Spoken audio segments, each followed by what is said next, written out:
Tu te trouves à bord d'un vaisseau qui traverse l'espace à une vitesse de 290 000 km par seconde, soit quasiment la vitesse de la lumière.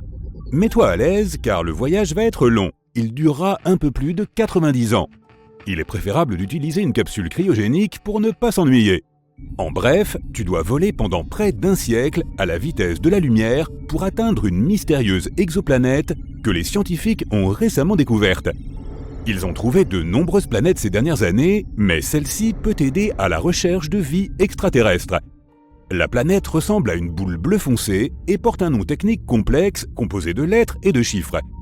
Elle a la taille de Neptune et orbite autour d'une petite étoile de classe M, ou en termes simples, autour d'une naine rouge. La planète est 8 fois plus proche de son étoile que la Terre ne l'est du Soleil, mais cela ne signifie pas que des couches ardentes de magma en recouvrent la surface. La température sur cette exoplanète est plutôt basse et similaire à celle de la Terre.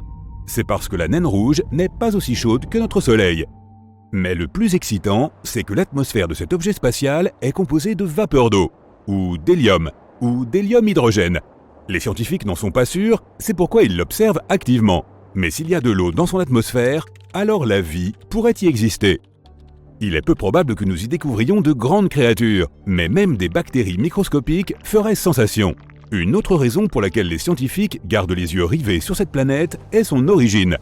S'ils découvrent de quoi est faite l'atmosphère de la planète, ils comprendront comment de tels objets peuvent se former autour des naines rouges. Ce sera une autre petite brique dans notre compréhension du fonctionnement de l'univers.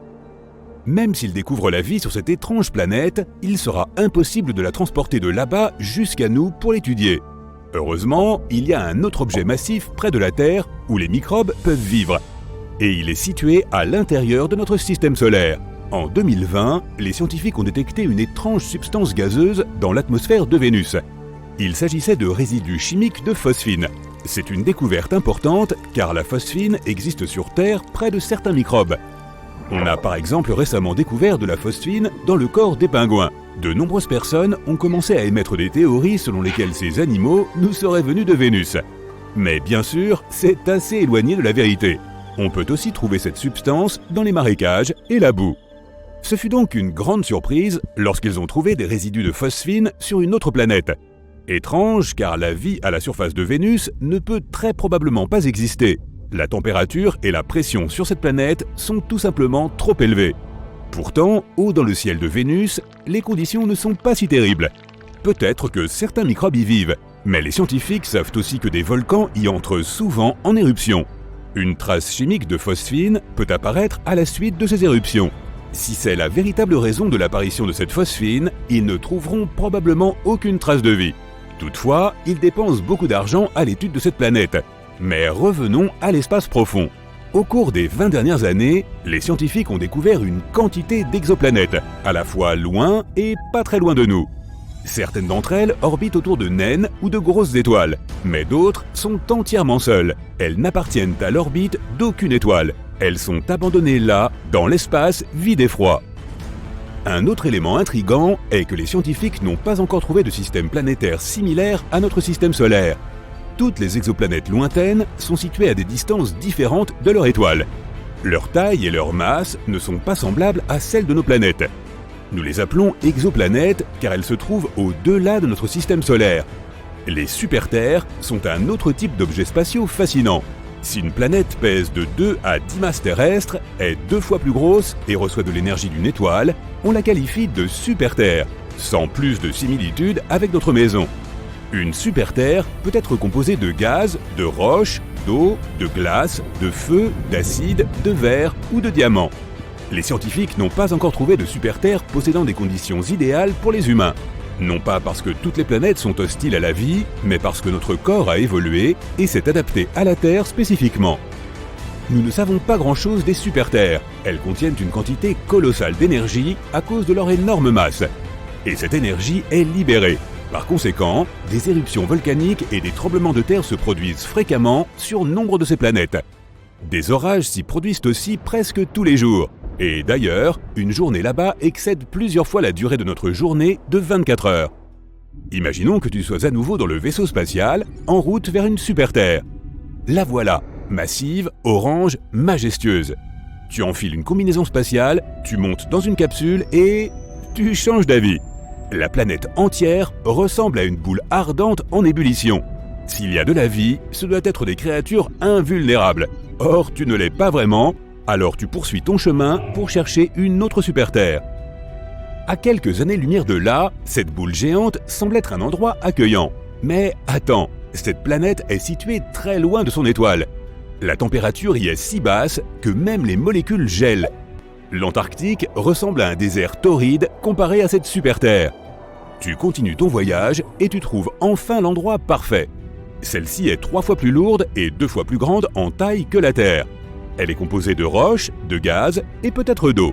Tu descends sur la planète à bord de ta capsule de transport, tu ouvres la porte et tu fais un pas.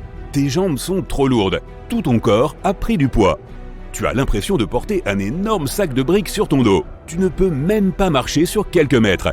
Et la raison de ce phénomène est la gravité. Plus le poids de la super-Terre est élevé, plus sa force gravitationnelle est grande.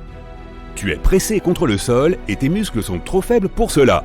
De plus, la gravité accrue provoque des fluctuations actives des plaques tectoniques. Des tremblements de terre et des glissements de terrain se produisent assez souvent sur cette planète.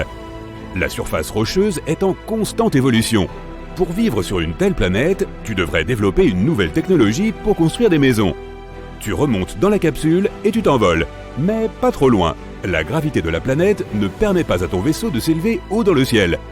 C'est comme si des cordes te tiraient vers le bas. Tu utilises tout le carburant restant pour vaincre la gravité et aller au-delà de l'atmosphère. Un autre problème avec ces mondes est celui des météorites. La gravité attire non seulement ton vaisseau, mais aussi les gros objets spatiaux qui passent à proximité. Un astéroïde géant peut dévier de sa route à cause de l'attraction de la super-Terre. Il peut s'abattre sur la planète sous la forme d'une pluie de météorites. Or, la vitesse de chute est aussi plus rapide, donc la destruction sera d'autant plus massive. Mais la pire chose qui puisse arriver à la super-Terre est l'arrêt total de son noyau, causé par une trop forte pression. Des centaines de milliards de tonnes de roches solides peuvent comprimer le cœur de la planète. Or, le noyau doit toujours être en mouvement pour remplir sa fonction principale, faire fonctionner le champ magnétique. Les tempêtes solaires et les radiations cosmiques peuvent créer de graves problèmes pour toute vie à la surface. Sur Terre, ces tempêtes perturbent le fonctionnement de l'électronique et affectent la santé humaine. Cela se produit même si de petits trous apparaissent dans le champ magnétique. Et que se passera-t-il si toute la protection disparaît ? L'énergie de l'étoile la plus proche et les radiations de l'espace lointain balayeront rapidement la super-Terre et rendront impossible le développement de la vie. Tous ces imprévus peuvent arriver à une super-Terre remplissant les conditions idéales pour vivre, et une telle planète est une rareté. La plupart des super-Terres ont des surfaces et des atmosphères aux conditions dantesques. Il existe une planète où l'air est si chaud qu'il peut évaporer les métaux. Le vent ardent divise simplement toute substance solide en molécules. Une telle super-Terre ressemble plus à une étoile qu'à une planète ordinaire. Il existe aussi une autre super-Terre entièrement recouverte d'eau. Tu n'y trouveras pas un seul morceau de terre ferme. L'océan inonderait n'importe quelle île en une seconde. Et sous l'eau, il y a des volcans. Ils entrent en éruption presque toutes les heures, libérant des milliards de tonnes de magma. À cause de son poids important, la planète est légèrement inclinée. Lorsqu'elle tourne autour de son axe, l'eau se dirige d'un côté à l'autre. Cela crée d'énormes tsunamis plus grands que le mont Everest. Et que penses-tu d'une super-Terre où il pleut des diamants ou de l'acide sulfurique ? La surface d'un autre monde lointain est balayée par des vents composés de verre. Comme il y a beaucoup de feu et de sable, lorsque l'air chaud brûle ces particules de silice, elles se transforment en verre. Parmi toutes ces planètes, la nôtre semble donc être un petit paradis. Mais peut-être que pour certains organismes étranges, vivant à l'autre bout de la galaxie, la Terre peut sembler être un monde terriblement hostile. Les scientifiques affirment qu'Icelandia était une région située entre le Groenland et la Scandinavie qui s'étendait sur plus de 600 000 km², mais qui est aujourd'hui sous l'eau. La Terre était autrefois une grande pizza dont tous les continents étaient reliés les uns aux autres il y a des millions d'années. Appelée la Pangée, la région de l'Atlantique Nord que nous connaissons aujourd'hui était une terre sèche il y a environ 175 à 335 millions d'années.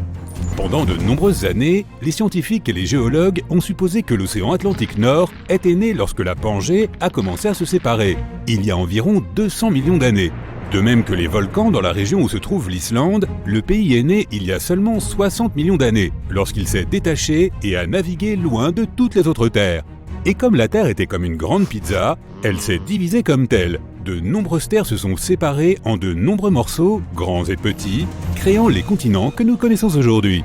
Mais cette nouvelle théorie suggère que le résultat de la division de la Pangée a laissé une Terre qui s'étendait sur environ 300 km. Et il y a environ 10 millions d'années, ce morceau de terre a été submergé par les eaux venant des côtés est et ouest, ne laissant que la pointe de terre qui est à présent l'Islande. Lorsque les plaques tectoniques se déplacent, elles s'écrasent les unes sur les autres, ce qui a donné forme à notre paysage actuel. Tout cela grâce au manteau terrestre. Cette nouvelle théorie radicale va à l'encontre de tout ce qui est écrit dans les livres d'histoire et de ce que les scientifiques ont étudié, et elle a suscité beaucoup de scepticisme et de critiques. Mais en analysant le plancher océanique sous l'Islande et la croûte terrestre, nous pouvons supposer que cette idée n'est pas si farfelue. Il se trouve que la croûte sous l'Islande est beaucoup plus épaisse que les croûtes typiques. La croûte océanique est composée de roches fondues, uniques par rapport aux croûtes terrestres sur lesquelles nous marchons et vivons, et elle est beaucoup plus dense. La couche la plus fine de la Terre est la croûte terrestre où la vie prend place. Elle est essentielle pour l'eau, la culture des aliments, la collecte des ressources naturelles et des minéraux, et la respiration de l'oxygène. Elle s'enfonce sous l'eau, mais juste au-dessus du manteau terrestre. Elle se renouvelle aussi car elle est constamment recyclée dans le manteau et remonte. C'est pourquoi les roches de la croûte océanique ont une épaisseur d'environ 40 km, contre seulement 8 km partout ailleurs. C'est d'autant plus logique qu'on y trouve une forte concentration de volcans. Les études magnétiques du fond de l'océan montrent des couches de croûte fondues en forme de bande. De plus, étant donné que le champ magnétique de la Terre a changé de polarité pendant des millions d'années, cela a joué un rôle dans le façonnement de notre paysage. Mais il n'y a pas encore de preuves concrètes pour prouver cette nouvelle théorie. L'une des premières étapes consiste à commencer à creuser le fond de l'océan près de l'Islande. Le zircon est un minéral très solide qui peut durer des milliards d'années malgré l'érosion de la croûte terrestre. Et en prélevant des échantillons et en les étudiant, les chercheurs peuvent estimer l'âge géologique des continents. Cela permettra de savoir si la croûte est bel et bien océanique, laquelle est plus épaisse, ou continentale, laquelle est la croûte ordinaire sur laquelle nous marchons. Mais ce n'est pas un projet qui se fait du jour au lendemain, et il coûtera très cher. Un autre moyen est de faire des relevés sismiques qui permettent de mesurer les échos à partir de navires de recherche. Forer des trous à des kilomètres de profondeur dans la croûte peut aussi aider à la recherche. Mais cela coûterait encore plus cher que d'étudier les minéraux de zircon. Certaines plantes fossilisées endémiques de la Scandinavie et du Groenland pourraient prouver qu'Icelandia était autrefois à la surface et peut-être parsemée d'arbres. Ce n'était pas une terre froide comme aujourd'hui, si bien qu'elle a peut-être eu des forêts. Néanmoins, les scientifiques n'ont toujours pas trouvé de preuves fossiles d'animaux communs aux deux terres pour suggérer quoi que ce soit. Mais peut-être que le temps nous le dira. La théorie va plus loin et suggère qu'il pourrait y avoir existé une plus grande Icelandia. Avec l'Islande, l'Irlande, la Grande-Bretagne, la Scandinavie et le Groenland réunis en un seul micro-continent, ce pourrait être une destination pour les amateurs de l'hiver et un endroit idéal pour le ski. Il serait possible de relier le Canada à la Grande Icelandia par un train traversant l'océan, ce qui ouvrirait encore plus l'économie. L'Islande a une superficie d'environ 103 000 km², ce qui est déjà assez grand. Et si la Grande Icelandia était présente aujourd'hui, l'Europe serait un tout autre continent. De nombreuses théories circulent sur d'autres potentiels micro-continents cachés dans le monde. Les scientifiques ne sont pas certains de la possibilité de l'existence d'Icelandia, mais si toutes les études menées ont été faites correctement, alors la théorie pourrait changer tout ce que nous savons sur l'Islande et l'océan Atlantique Nord. Et cela pourrait ouvrir la voie à d'autres micro-continents engloutis dans le monde. Une autre théorie existe. La Nouvelle-Zélande était la pointe d'un sous-continent perdu encore plus grand qu'Icelandia, appelé Zéalandia. Des études montrent qu'il s'est séparé du supercontinent Gondwana il y a 79 à 83 millions d'années. Les scientifiques affirment que c'est le continent le plus fin et le plus jeune découvert sous l'eau. Le craton est une roche centrale qui sert de fondation principale à la plupart des continents.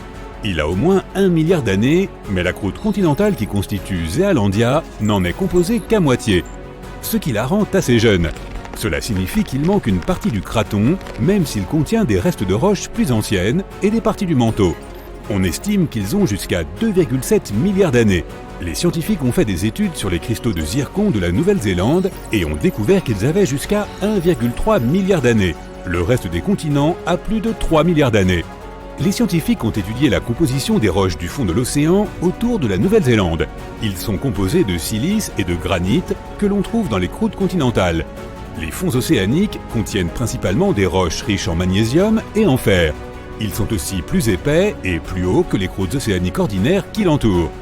Ils ont mené quelques études et collecté des données magnétiques et topographiques pour voir le lien entre la mer de Tasmanie et la mer de Corail dans la région de Cato Trough. Il s'agit de la bande étroite entre Zéalandia et l'Australie. Les données satellites ont suivi de minuscules failles dans la gravité de la Terre pour cartographier la croûte du fond de l'océan entourant la région. Ils ont clairement identifié la masse qui constitue Zéalandia, presque de la taille de l'Australie. Même si les signes sont là, cela ne prouve rien. Il est possible qu'il y ait un tas de microcontinents qui se soient tous séparés lorsque l'Australie s'est détachée du Gondwana. À l'époque, le supercontinent était composé de l'Amérique du Sud, de l'Antarctique, de l'Australie, de Zéalandia, de l'Arabie et du sous-continent indien. Les croûtes continentales ne sont pas les mêmes que les autres croûtes océaniques qui les entourent. La Nouvelle-Zélande n'est pas le plus grand pays du monde, mais si les théories sont correctes, alors Zéalandia ferait 6 fois sa taille actuelle. L'île Maurice est une île jeune qui n'a que quelques millions d'années. À seulement 1900 km de la côte africaine, on pense que cette petite île est née il y a environ 9 millions d'années. Les volcans sous-marins de la région ont craché tellement de lave qu'ils ont formé les terres actuelles. Mais les scientifiques y ont trouvé des roches de zircon qui ont plus de 3 milliards d'années. Il se peut qu'elles fassent aussi partie d'un continent submergé appelé Mauritia, qui ne fait qu'un quart de la taille de Madagascar. Les zircons qu'ils ont trouvés étaient enfouis dans des roches solides et pas seulement dans le sable. Ce qui peut exclure qu'ils se soient simplement échoués sur le rivage depuis un autre continent. Certains scientifiques ne sont toujours pas convaincus. Ils suggèrent que la découverte de roches qui ne se distinguent des autres roches typiques apportées par une éruption pourrait faire pencher la communauté scientifique vers cette théorie. Mais tout comme Icelandia pourrait faire partie de la Grande Icelandia, Mauritia s'appelait autrefois Rodinia, qui comprenait l'Inde et Madagascar. Selon certaines théories, Mauritia était recouverte d'eau lorsque l'Inde s'est détachée de Madagascar il y a environ 85 millions d'années. Je parie que tu as déjà entendu parler de la civilisation perdue de l'Atlantide qui s'est enfoncée dans les eaux au large des côtes de la Grèce antique. L'histoire est censée être un mythe, mais les scientifiques auraient-ils enfin trouvé la cité perdue ? Je ne sais pas si c'est vraiment cela, mais ce qui est sûr, c'est qu'ils ont trouvé un continent perdu. Attends juste une minute, j'ai perdu des chaussettes, des clés et même quelques billes. Mais peut-on vraiment perdre un continent entier ? Il faudra interroger notre planète à ce sujet. La Terre a perdu ce que l'on appelait le Grand Adria, il y a 100 à 120 millions d'années. Alors comment cela s'est-il produit et où est-il allé ? La seule manière de décrire ce processus serait de dire que c'est comme un serpent qui se glisse à travers les rochers ou qui disparaît dans un trou. Il est plus facile d'imaginer comment on peut perdre un continent quand on sait combien il est difficile de trouver un serpent qui s'est échappé de ton regard curieux. La plupart des serpents ne laissent pas de traces. En fait, si tu n'étais pas là il y a 100 millions d'années pour voir ce serpent glisser sous un rocher, et de fait, moi je n'y étais pas non plus, tu ne saurais jamais ce qui s'est passé. Tout comme les scientifiques n'auraient peut-être jamais trouvé Adria sans la peau du serpent. Je veux dire les montagnes.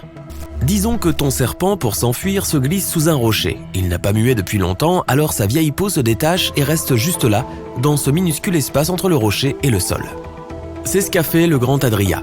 Lorsqu'il s'est détaché d'une énorme masse terrestre connue sous le nom de Gondwana, tu en sauras plus dans quelques instants, ce morceau de taille du Groenland s'est alors dirigé vers le nord. Lorsqu'il s'est finalement écrasé sur l'Europe, il a glissé sous terre et a fait se plier et se recroqueviller l'endroit de rencontre des deux continents.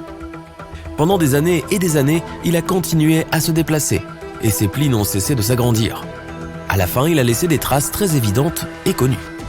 Tu es même peut-être allé skier dessus pendant les vacances d'hiver. Je parle des Apennins et des Alpes suisses.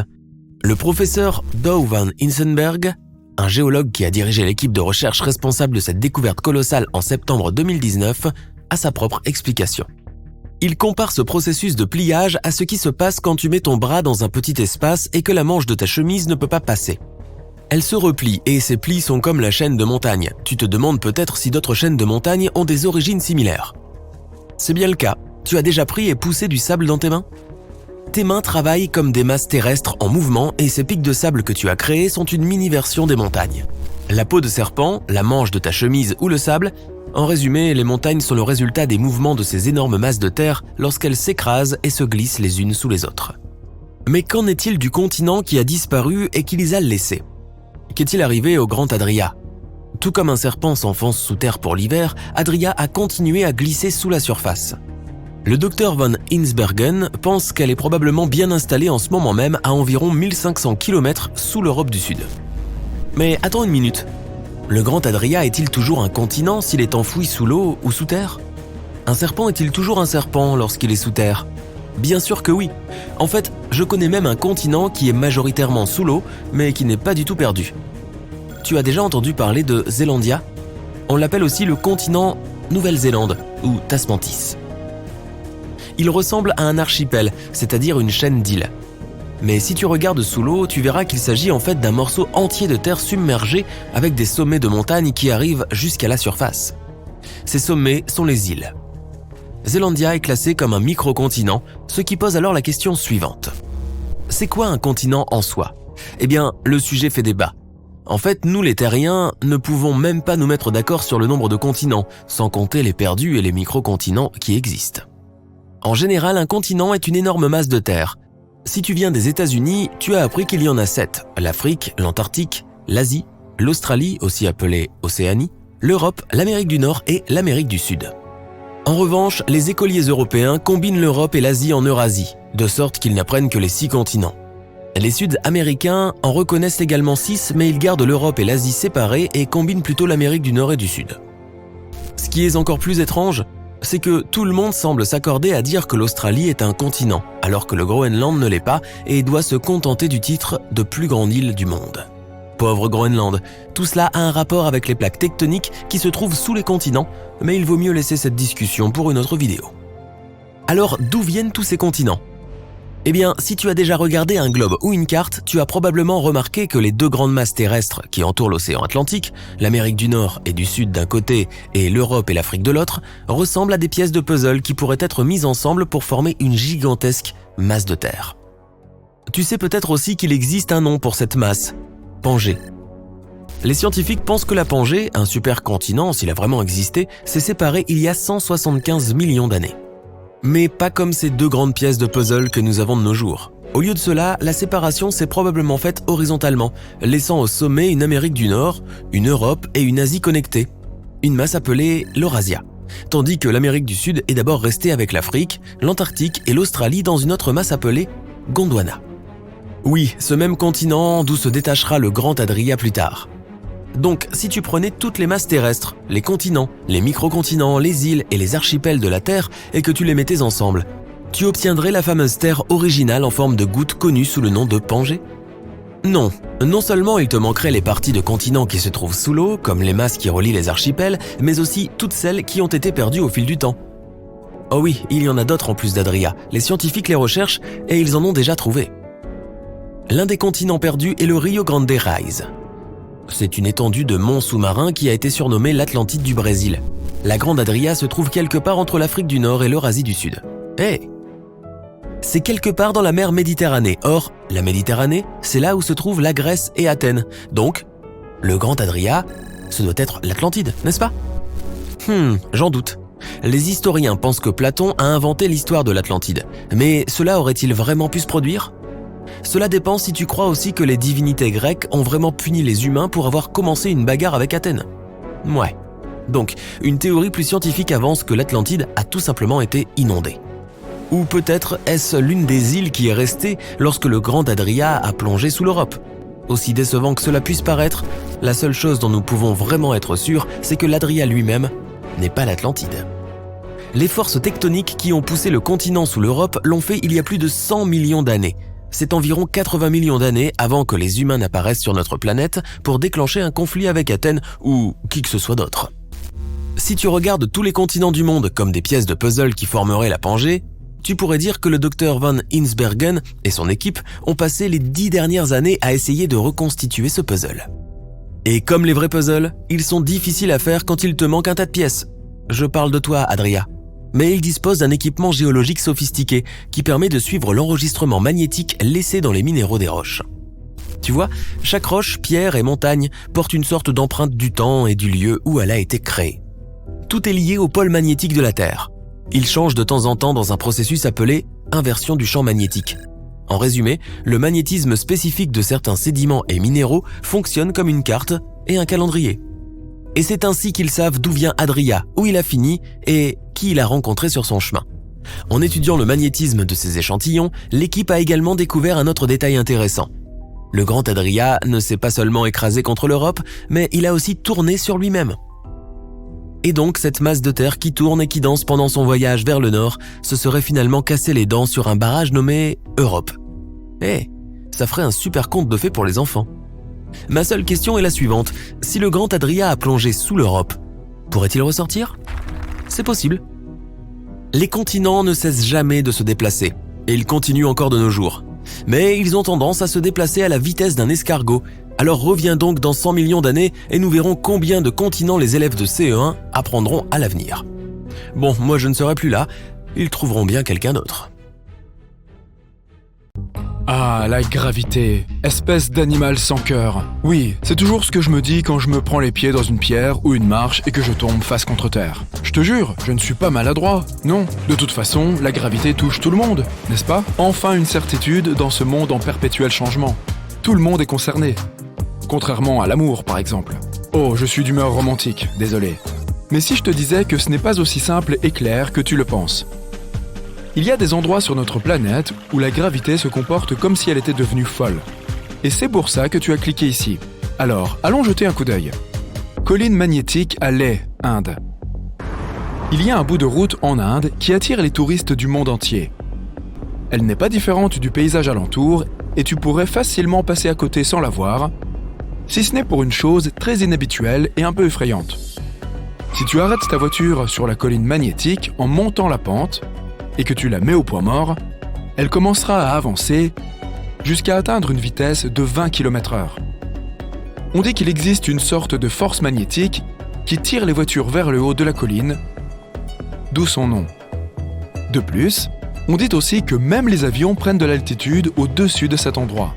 Les sceptiques proposent une autre explication. C'est simplement la configuration du terrain qui donne l'illusion de monter, alors qu'en fait, on descend la colline. Et vice-versa. Quelle que soit la vérité, j'aimerais voir cela de mes propres yeux. Et toi ? Dis-le-moi dans les commentaires.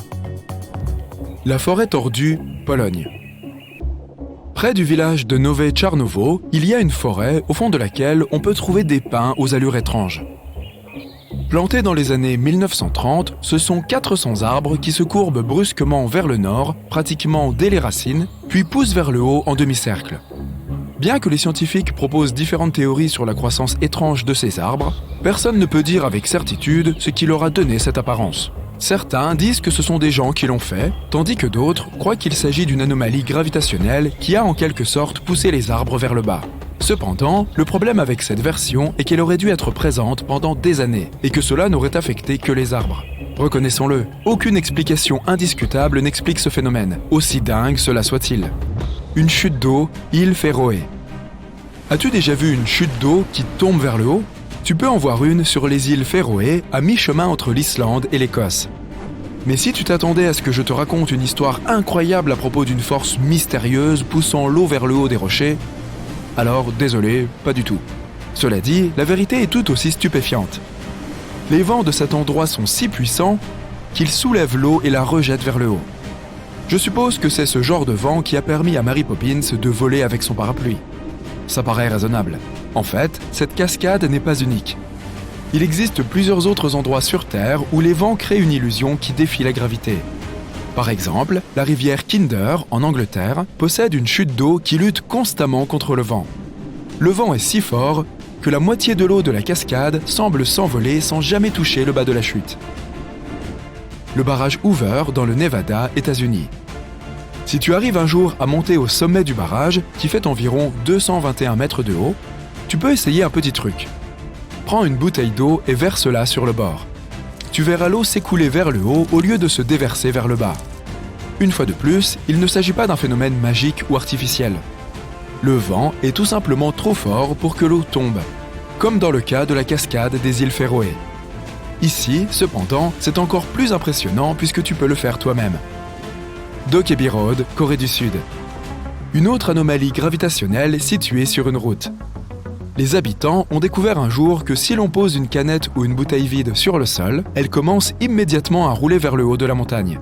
Mais contrairement à d'autres endroits de ce genre dans le monde, la route Dokkaebi ne crée pas seulement une illusion.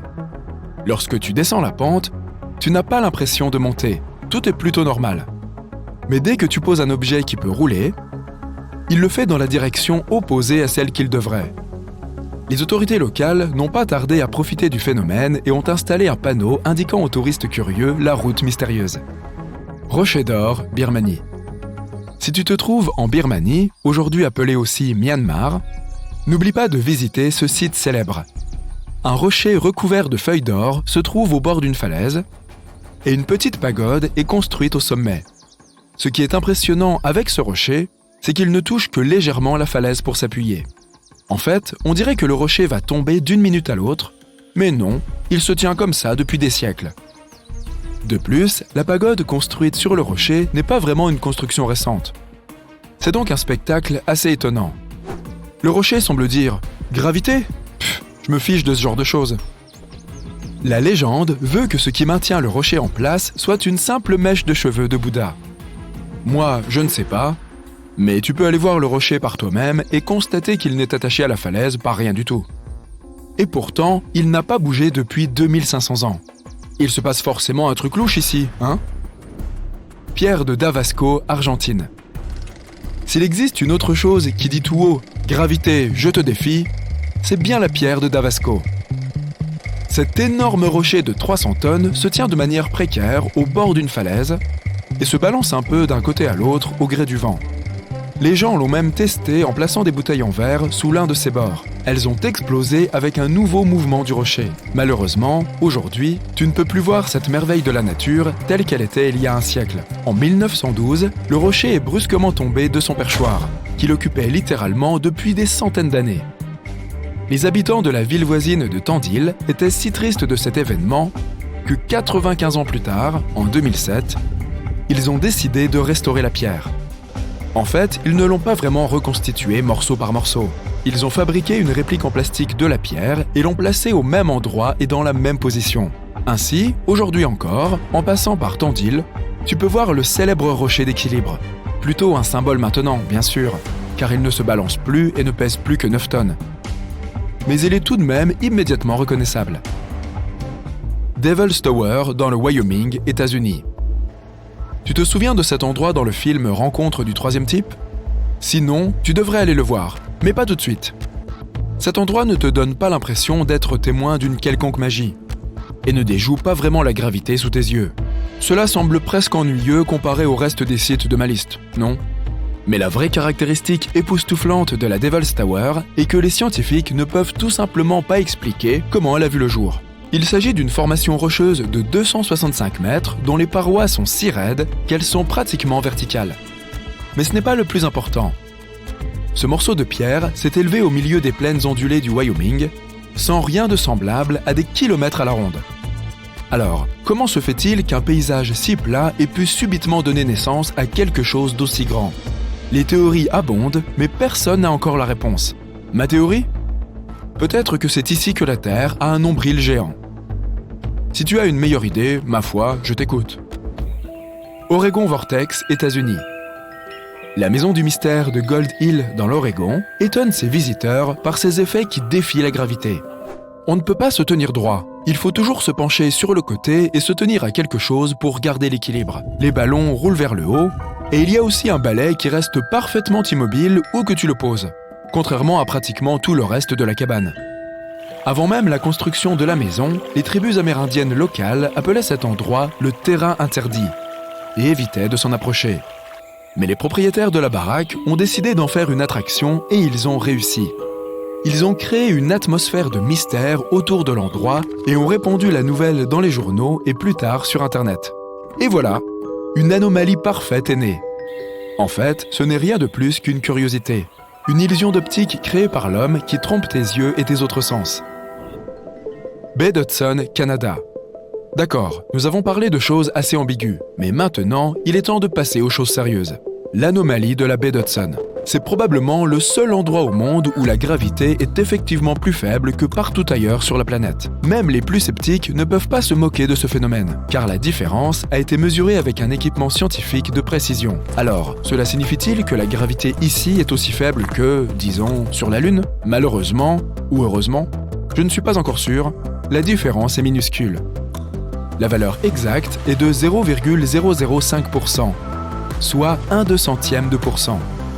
Tu ne pourras pas la sentir, même si tu fais tout ton possible. Mais elle est bien là. Selon les scientifiques, cette anomalie existe à cause de la couche de glace qui recouvrait la région il y a environ 10 000 ans. Elle a tellement comprimé les roches qu'elles ne peuvent toujours pas se remettre complètement, ce qui a modifié le champ gravitationnel de la baie d'Hudson. Cependant, à l'avenir, la gravité reviendra à la normale dans cette zone également. Pas de moonwalk pour moi alors. Une énorme météorite entre dans notre atmosphère, provoquant une explosion aux proportions catastrophiques. Toutes les formes de vie sur Terre cessent d'exister. Une gigantesque vague de feu entoure la planète à plusieurs reprises, jusqu'à ce qu'il ne reste plus que des cendres et de la poussière du paysage verdoyant. Mais ensuite, de nouveau, il y a une autre option pour le futur de notre planète. Le Soleil pourrait l'avaler. Waouh, c'est qui ? Au cours de son évolution, notre étoile va continuer à croître. Je suis le seul à entendre cette voix ? Jusqu'à ce qu'elle devienne si grosse qu'elle avale notre planète sans même s'en rendre compte. Mon pote, c'est ma vidéo. Je pense pas, non. Ok, je vais la partager avec toi. Mais ne nous projetons pas si loin dans le futur. Comme tu veux, mon pote. Et que penses-tu du fait que la Terre aura bientôt des anneaux ? Comme Saturne ? Presque. Les anneaux de Saturne sont faits de poussière et de glace. Oui, j'en ai entendu parler. Il y a des milliers d'années, quelque chose de vraiment mystérieux s'est produit sur l'orbite de Saturne. La gravité de la planète a détruit l'un de ses satellites. Oui, Saturne est une géante gazeuse. Elle est 95 fois plus lourde que la Terre, donc sa gravité est plus forte. Elle a attiré une petite lune de son orbite vers sa surface. Puis, elle a été détruite de l'intérieur par des forces de marée comme celles qui existent entre la Terre et la Lune. De nombreux fragments immenses sont restés sur l'orbite de Saturne. Certains scientifiques disent qu'il y a eu une collision de deux lunes à cet endroit.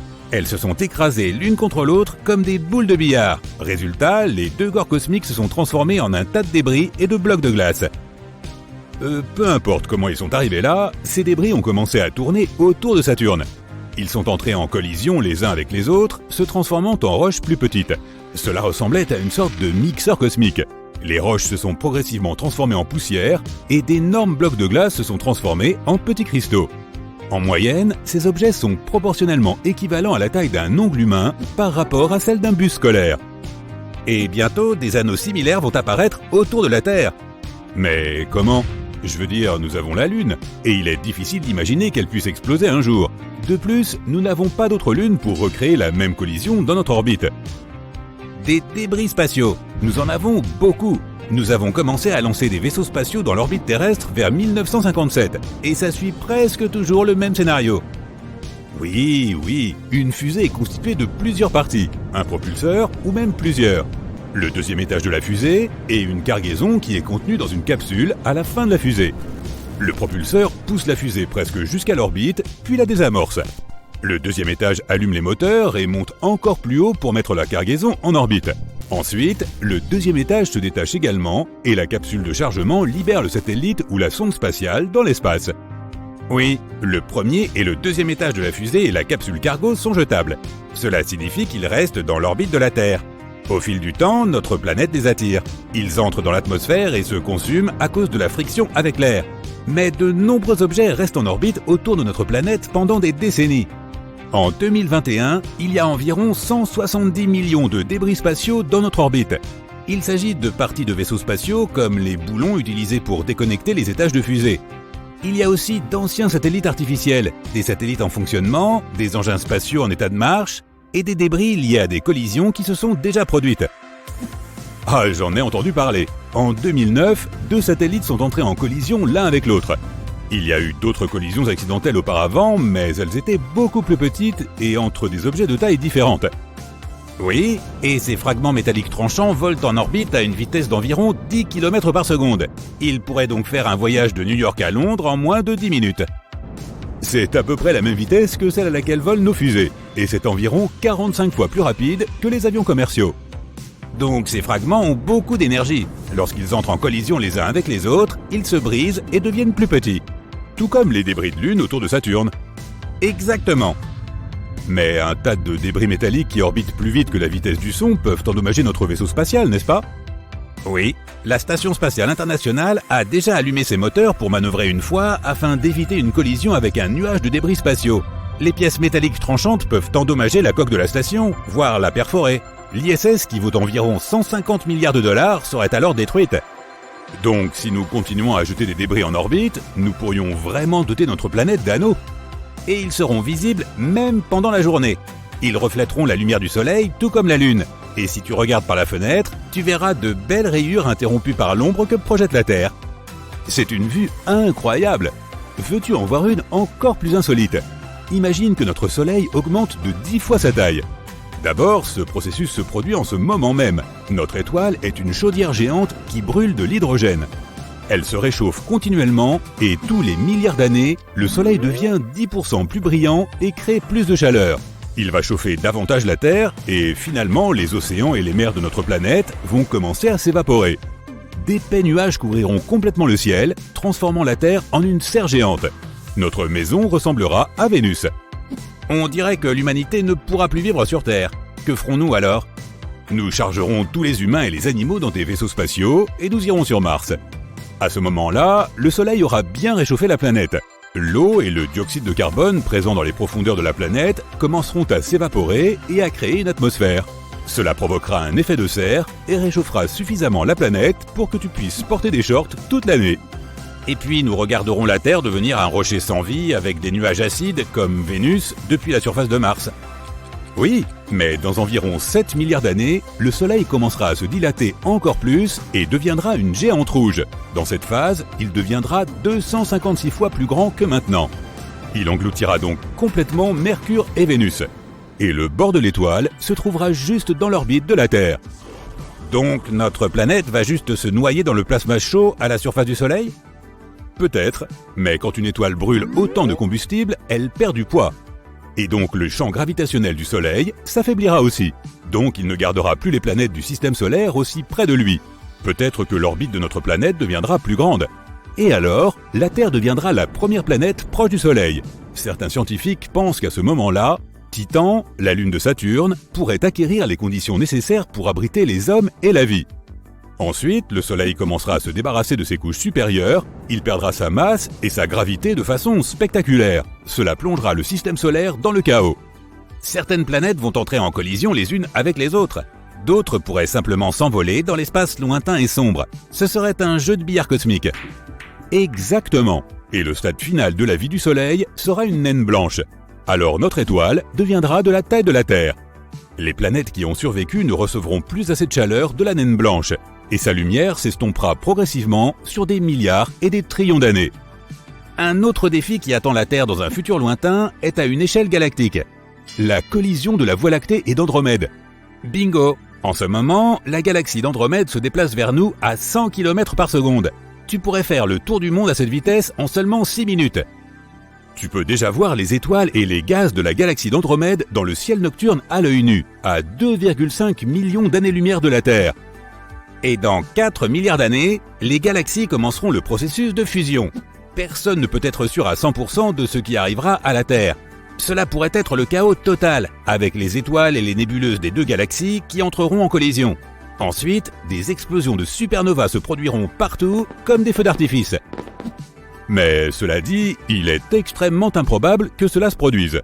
La concentration d'étoiles et d'objets spatiaux dans les galaxies est très faible. Les distances qui les séparent sont gigantesques. C'est comme si tu prenais une poignée de sable et que tu la dispersais sur toute la planète. Le scénario le plus probable est qu'au moment où les deux galaxies entreront en collision, il n'y aura plus d'eau liquide sur la surface chaude de la Terre. Cela signifierait la fin de toute vie terrestre. Les scientifiques pensent que cela peut se produire dans environ 3,75 milliards d'années. L'événement s'est produit en Islande, le vendredi 19 mars 2021 à 20h45. À environ 30 km au sud-ouest de la capitale, la roche en fusion a soudainement fait irruption à la surface depuis les entrailles de la Terre. Des jets de lave brillantes ont ensuite illuminé le ciel nocturne. Le volcan de cette vallée s'est enfin réveillé après un sommeil profond de près de 800 ans. On divise généralement les volcans en 3 catégories: actifs, dormants ou éteints. Environ 1900 d'entre eux sont considérés comme actifs autour du globe. Cela signifie qu'ils sont entrés en éruption dans un passé récent et qu'ils le referont probablement dans un avenir proche. Les volcans dormants ne sont pas entrés en éruption depuis longtemps, mais ils pourraient le faire dans le futur. On peut dire qu'ils sont en quelque sorte endormis. Quant aux volcans éteints, ils n'ont pas montré de signes d'activité depuis plus d'1 million d'années. L'éruption islandaise n'a pas été très explosive. Et tout cela s'est produit à 15 km de la ville la plus proche, donc tout le monde était parfaitement en sécurité.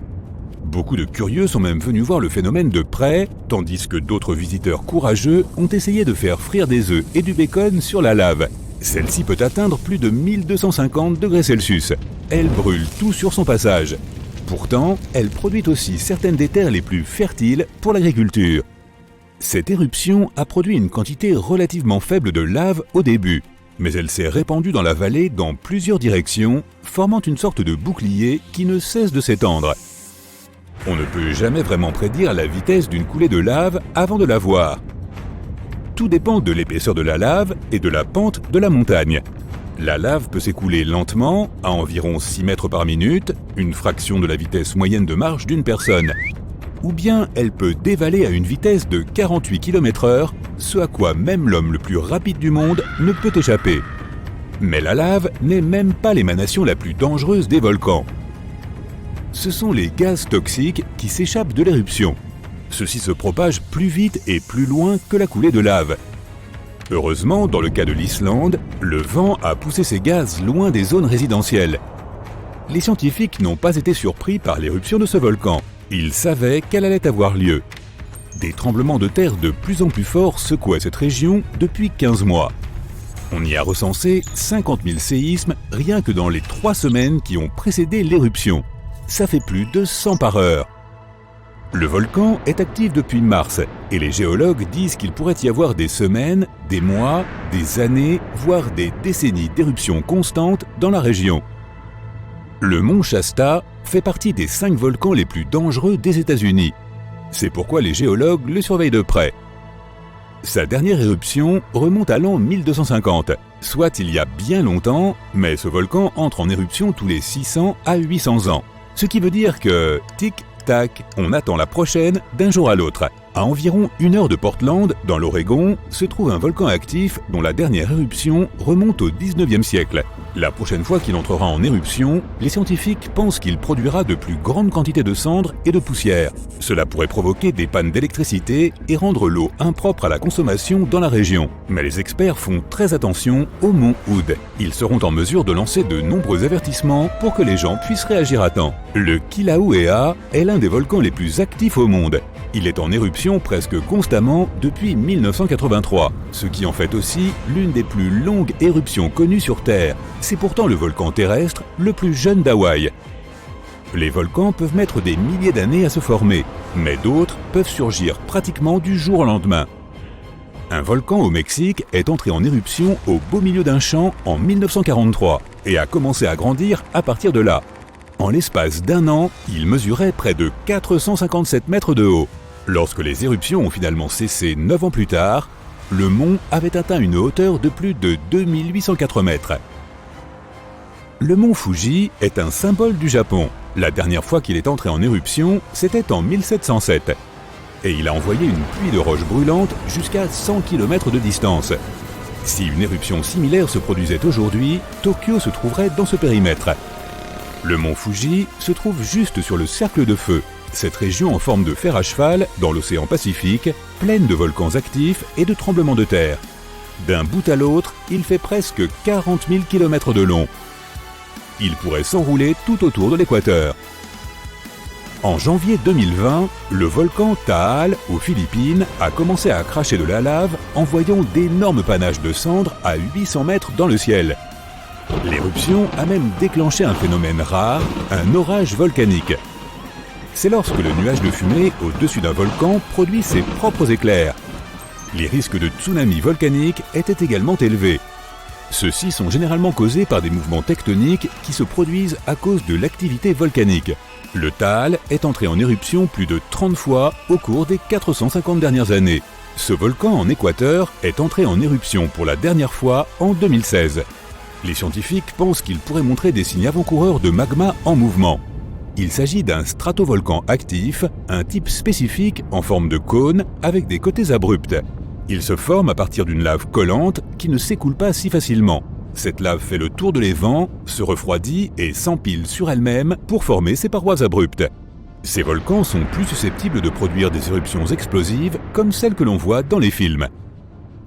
Ruapehu est le plus ancien parc national de Nouvelle-Zélande, une région volcanique merveilleuse où tu peux admirer de près tous ces cratères fumants, ces magnifiques lacs et ces formations rocheuses inhabituelles.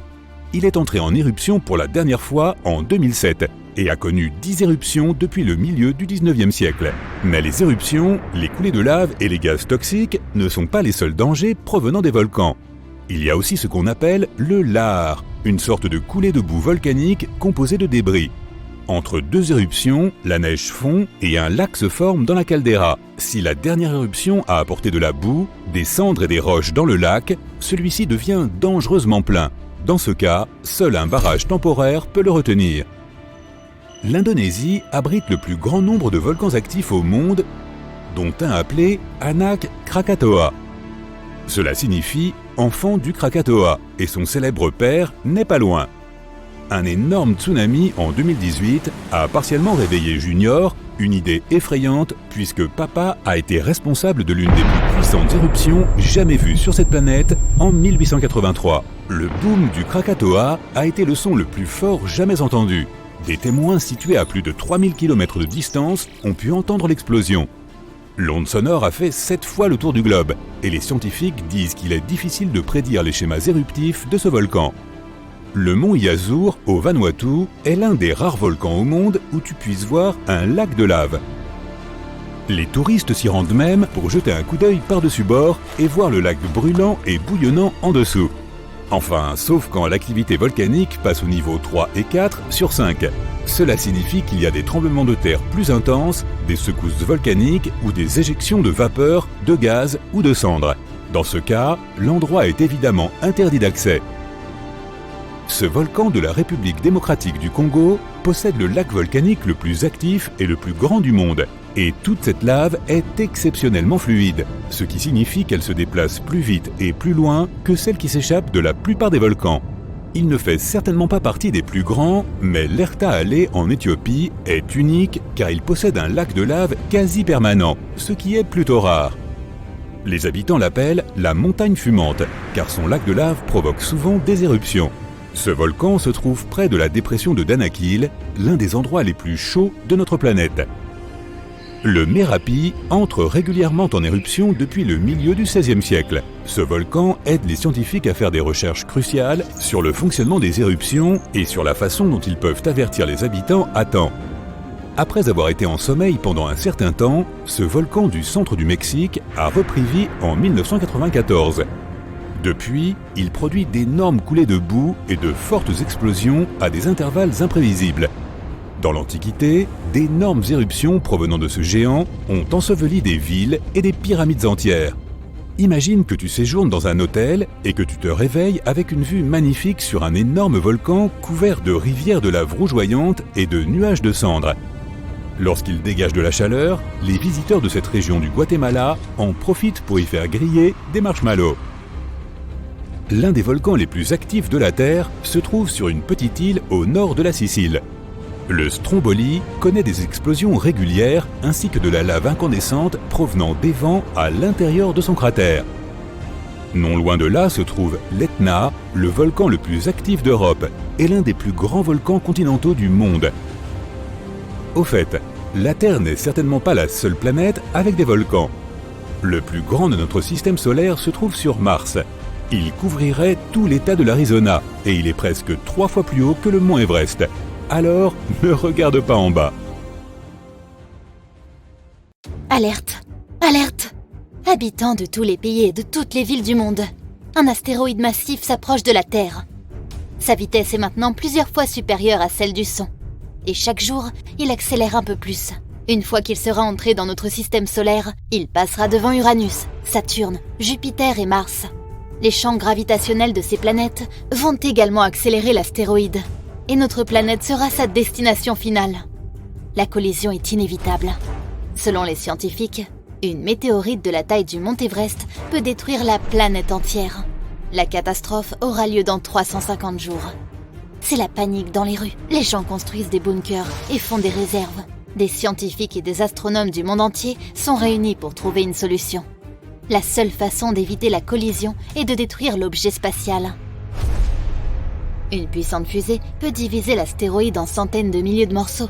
Dans ce cas, une pluie de météorites frappera la Terre. Mais c'est toujours mieux que la destruction complète de notre belle planète. En moins d'1 an, les gens construisent plusieurs fusées puissantes. Puis, à l'aide des meilleurs télescopes du monde, les astronomes créent un système de guidage unique. Et maintenant, il ne reste plus qu'à attendre que l'astéroïde arrive dans notre système solaire. Tout le monde commence à déménager sur un seul continent, où ont été construits des bunkers de pointe. Les dégâts causés par l'astéroïde sont impossibles à prévoir. Alors, il vaut mieux cacher les gens dans un seul et vaste endroit sûr en attendant la collision. Le moment est arrivé. L'astéroïde passe à côté d'Uranus. Sa vitesse s'augmente. Maintenant, l'objet spatial massif se déplace seulement 10 fois moins vite que la lumière. Les scientifiques lancent leurs fusées dans les airs. L'astéroïde passe devant Saturne et détruit une partie de ses anneaux. La trajectoire de l'astéroïde change. Il passe devant d'autres planètes en suivant un chemin sinueux, prend de la vitesse et se dirige maintenant vers la Terre. Les fumées laissent une longue traînée de feu derrière elles et atteignent la vitesse du son. Elles se rapprochent de l'astéroïde. Près de Mars, la collision se produit. Les fusées touchent leur cible. L'astéroïde explose et se divise en millions de particules. Tous les morceaux volent dans des directions différentes. La Terre est sauvée. À ce moment-là, les satellites de la Terre enregistrent une énorme explosion d'énergie. Une petite partie de l'astéroïde se dirige vers la Terre. Elle est minuscule, de la taille d'un grain de sable. Et maintenant, le grain de sable vole vers la Terre à une vitesse de 297 000 km par seconde, ce qui représente 99% de la vitesse de la lumière. À cette vitesse, le grain a presque le même pouvoir destructeur que l'astéroïde tout entier. Il s'approche de la Lune. Encore quelques secondes et le grain de sable frappera notre planète. Tout le monde retient son souffle. Si le grain acquiert une puissance aussi incroyable, c'est grâce aux lois de la physique. Plus la vitesse d'un objet est élevée, plus sa masse et son énergie sont importantes. Lorsque le grain de sable atteint une vitesse proche de celle de la lumière, son énergie et sa masse commencent à augmenter de façon spectaculaire. Tu ne peux même pas voir ce minuscule grain de sable, mais à l'intérieur, il a la masse d'un continent entier. Si le grain atteint la vitesse de la lumière, sa masse sera infinie, et alors un trou noir apparaîtra.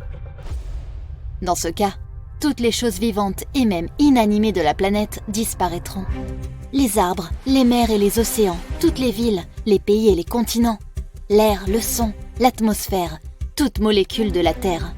Tout sera absorbé par l'incroyable force gravitationnelle du trou noir. Puis, lorsqu'il n'y aura plus aucune trace de notre planète, le trou s'emparera de la Lune.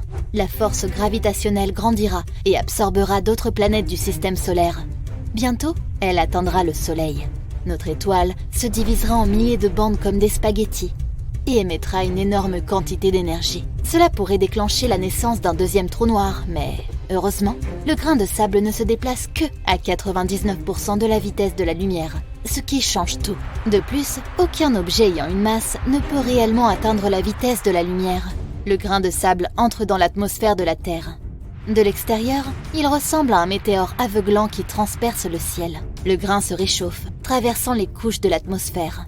Dans un rayon de 160 km autour de lui, les nuages s'évaporent. Le ciel devient limpide. Si tu le regardes au ralenti, tu peux voir que l'air est ionisé, car les molécules d'air sont divisées. Dans la nature, ce processus se produit pendant les éclairs.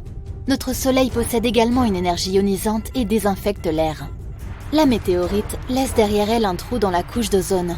Désormais, cet endroit n'est plus protégé des radiations spatiales et des rayons ultraviolets. Le grain de sable vole directement vers le centre de l'océan austral. Le continent le plus proche de l'explosion est l'Antarctique. L'air qui l'entoure se réchauffe et se mélange à la température froide de l'océan, créant ainsi des ouragans. Dès que le grain s'approche de la surface de l'océan, l'eau commence à bouillir. La température et l'énergie du grain sont si élevées que l'eau s'évapore. Mais les molécules de vapeur sont instantanément brûlées. Des milliers de litres d'eau viennent de disparaître de la surface de la Terre.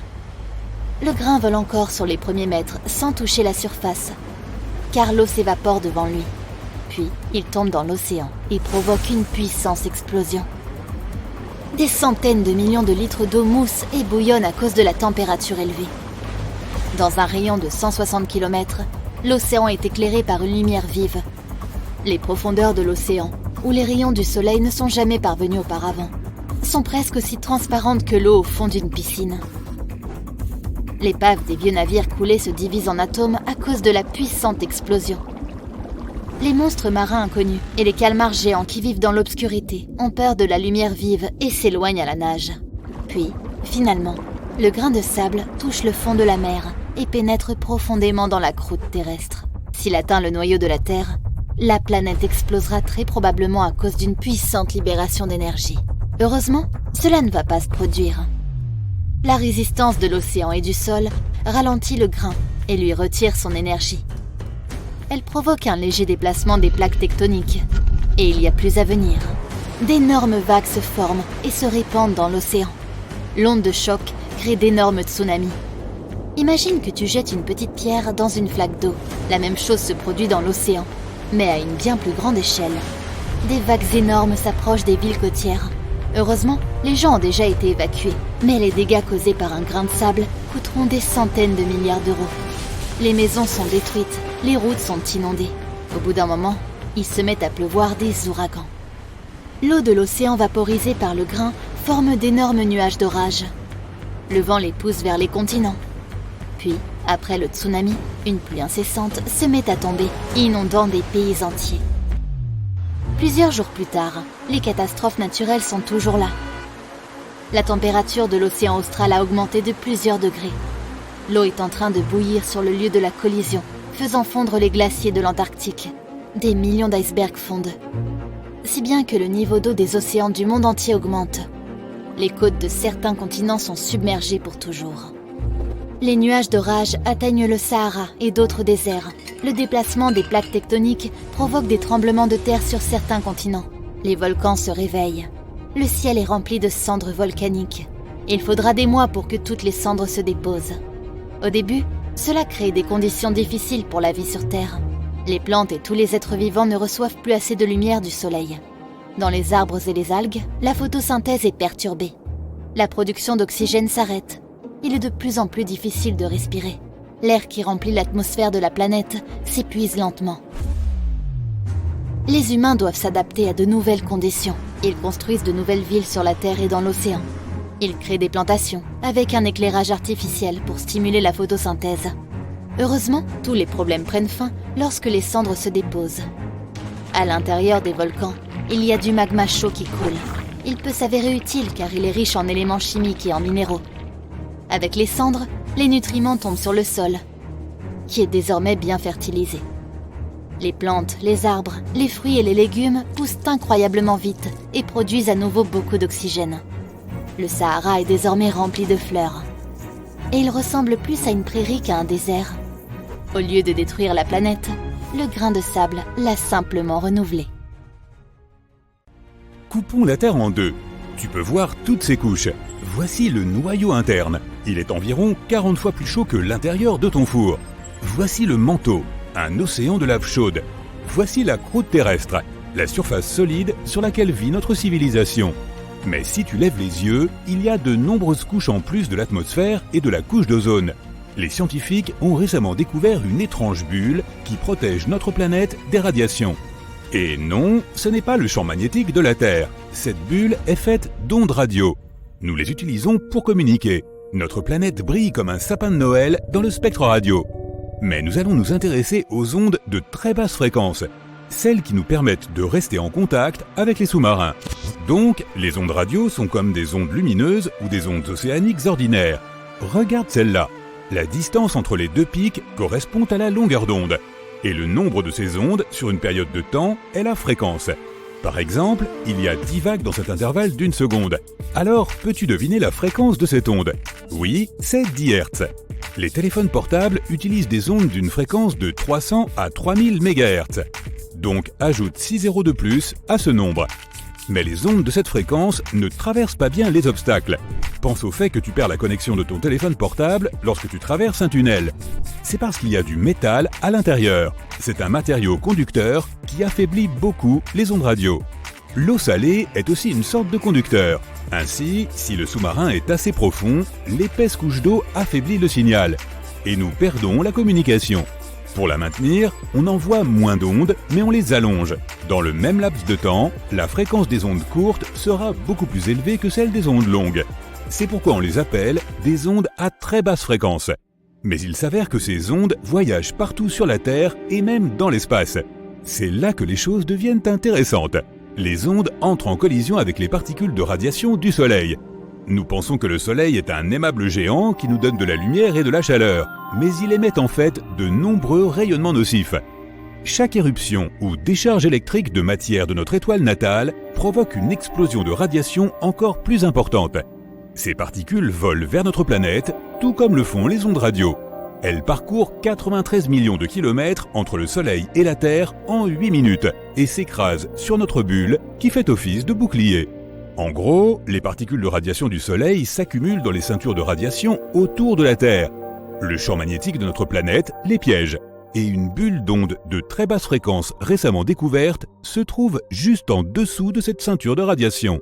Elle nous aide à repousser une partie des émissions nocives. L'analyse d'anciennes études a confirmé que les ceintures de radiation étaient autrefois beaucoup plus basses et plus proches de la Terre. Mais lorsque notre civilisation a commencé à utiliser la radio de manière intensive, nos ondes ont fait remonter notre ceinture plus haut. Personne ne s'attendait à un tel effet de simples ondes radio, mais cela nous donnera un moyen de protéger les astronautes dans le futur. Quand tu es sur Terre, son champ magnétique te protège des radiations. Tu peux physiquement le voir lorsque les particules chargées du vent solaire font briller les particules d'air au pôle de notre planète. C'est une aurore.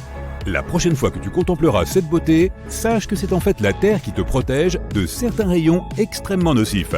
Mais si tu es en dehors du champ magnétique terrestre, quelque part dans l'espace, j'ai de mauvaises nouvelles pour toi. Rien ne te protège là-bas.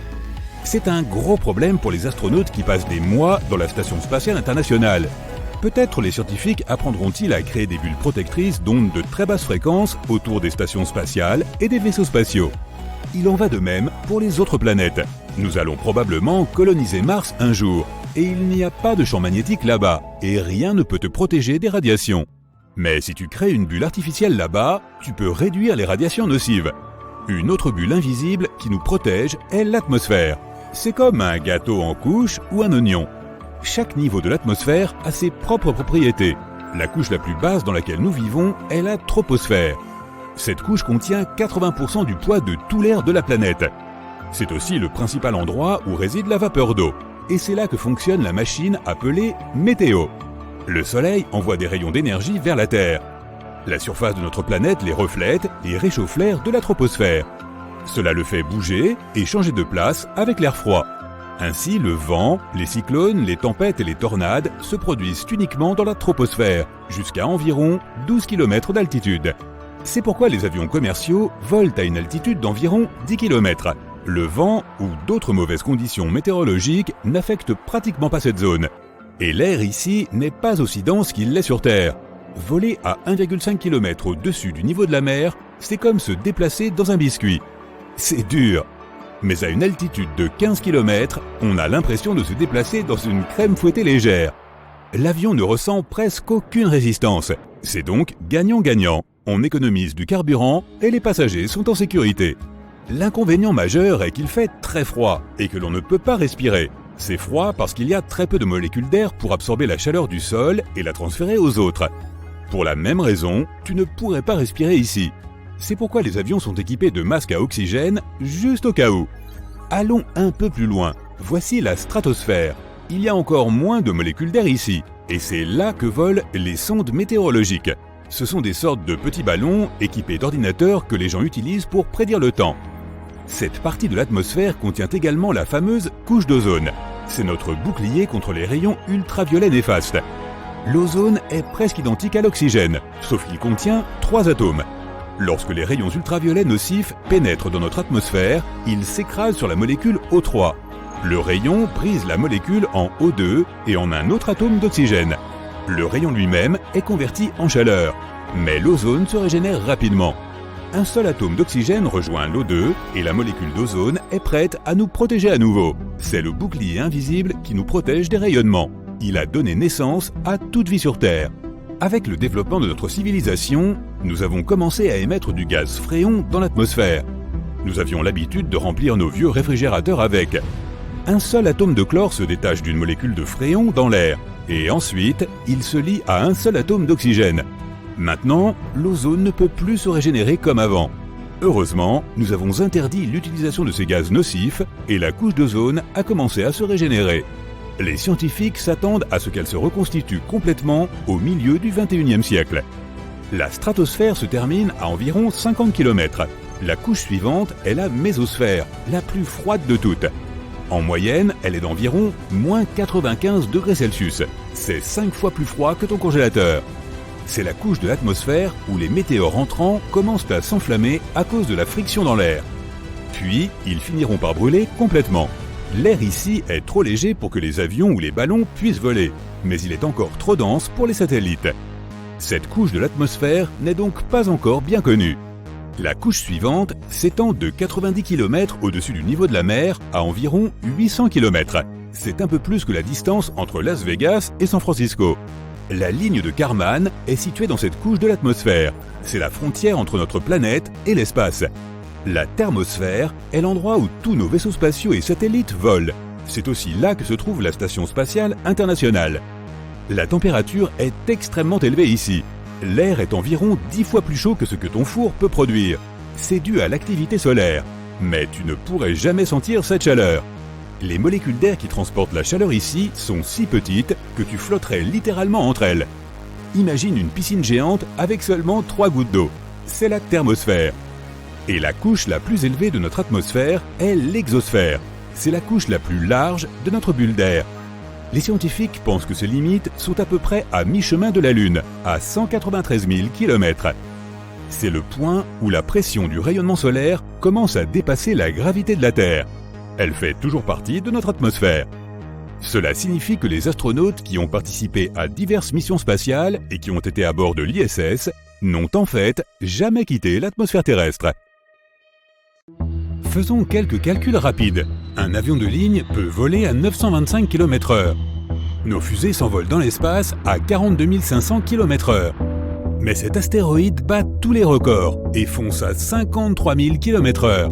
C'est 43 fois plus rapide que la vitesse du son. À cette vitesse, tu pourrais traverser l'océan Atlantique en seulement 5 minutes. Mais le pire, c'est que cet objet pourrait s'écraser sur la Terre. Voici l'astéroïde 2021 RX9. Il fait 40 mètres de large, soit un tiers de la taille d'un terrain de football. Il n'a été découvert que récemment et les scientifiques ont pu calculer son orbite. Elle n'est pas ronde comme celle de la plupart des planètes. C'est une ellipse. C'est comme un beignet un peu aplati. RX9 commence son voyage vers le centre du système solaire à environ 440 millions de kilomètres du Soleil. Il traverse la ceinture d'astéroïdes, puis l'orbite de Mars et l'orbite de la Terre.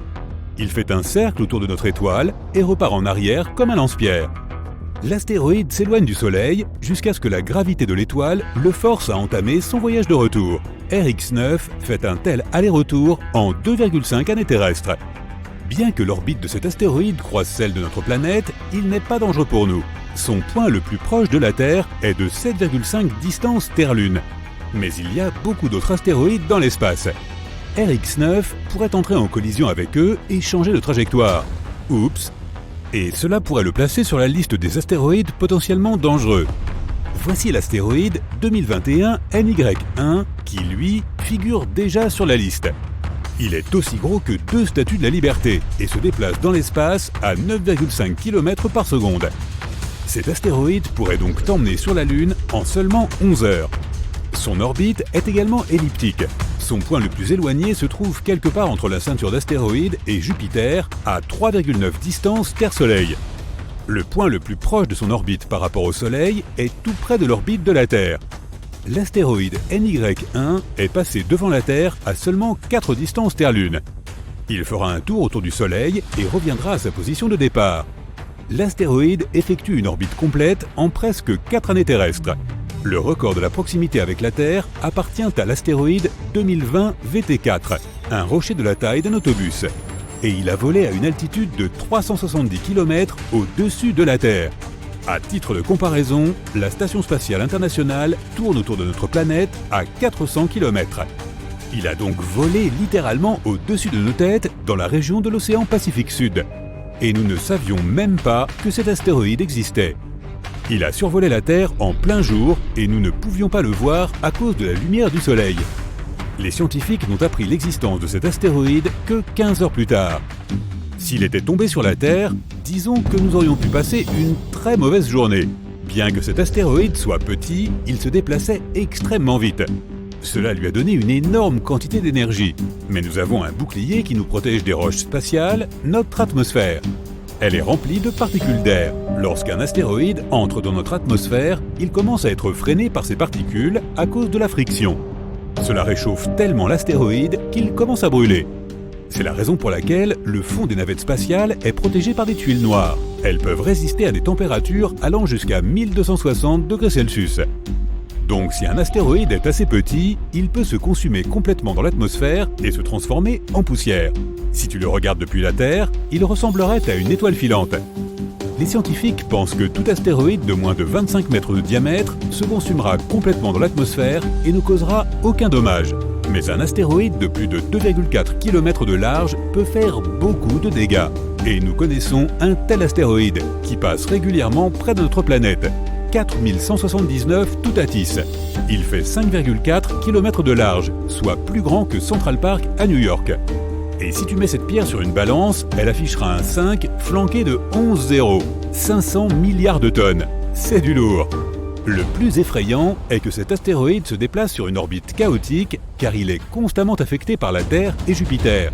C'est comme si les planètes jouaient au ping-pong avec ce rocher géant. Cela fait aussi tourner l'astéroïde comme un fou. Si tu étais à la surface de Toutatis, tu verrais que le Soleil se lève et se couche constamment à des endroits complètement différents.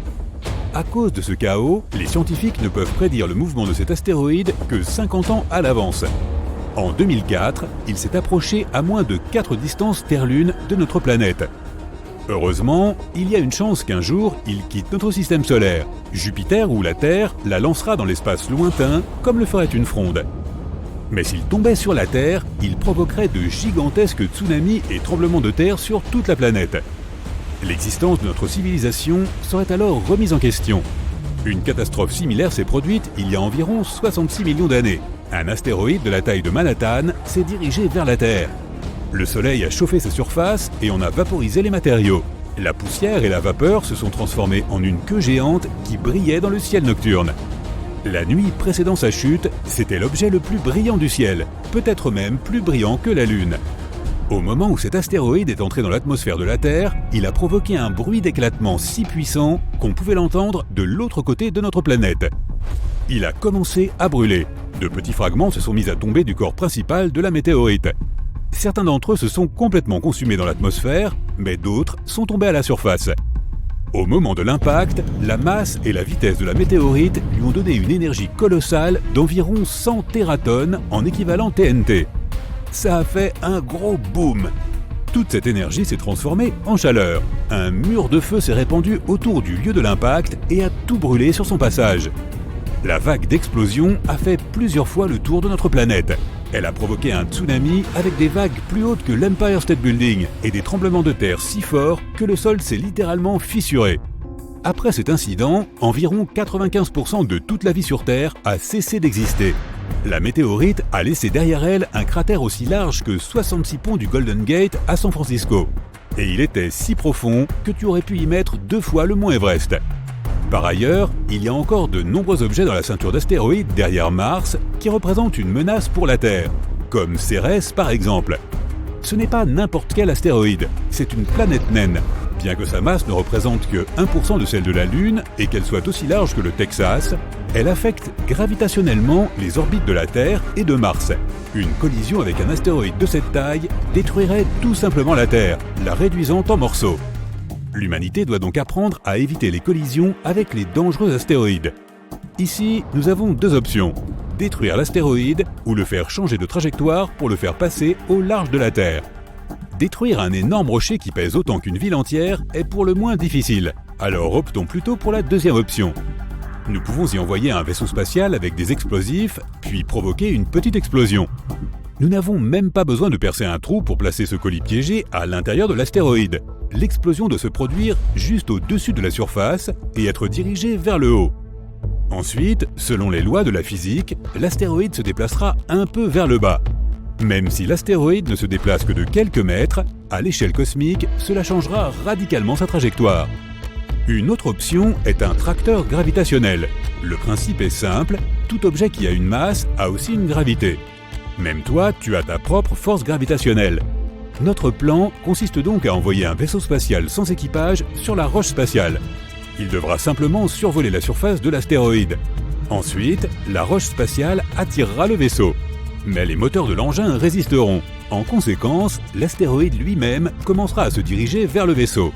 Et voilà, la Terre est sauvée. Nous pouvons aussi utiliser l'énergie solaire. Tout ce que nous avons à faire, c'est de construire une station spatiale géante pourvue de milliers de lentilles grossissantes et de l'envoyer vers le Soleil. Lorsque nous repérons un astéroïde dangereux, la station doit concentrer les rayons du Soleil sur la surface de l'astéroïde. La glace de sa surface commencera à s'évaporer et à se déplacer vers le haut. La force réactive poussera l'astéroïde vers le bas. On peut aussi envelopper l'astéroïde d'un manteau géant de matière brillante, comme du papier d'aluminium. Si l'on parvient à envelopper l'astéroïde dans un tel matériau, il réfléchira les rayons du Soleil.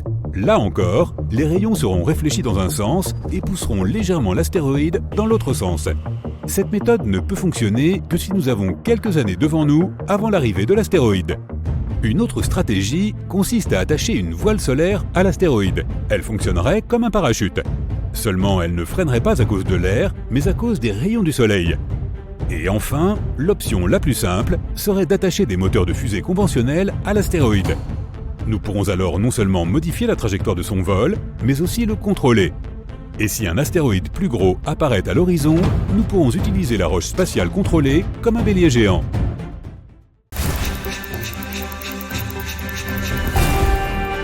Minuit, la jeune Terre en fusion entre en collision avec un autre planétoïde appelé Théa. La Lune se forme. De minuit à 4h30, la planète et l'atmosphère se transforment. Les continents fusionnent pour former des supercontinents. Ils se séparent à nouveau. Cela se produit tous les 400 millions d'années, soit toutes les 2 heures sur l'horloge. À 5h30, les premiers organismes unicellulaires commencent leur vie dans l'océan. Il est 8 heures lorsque les premiers virus apparaissent.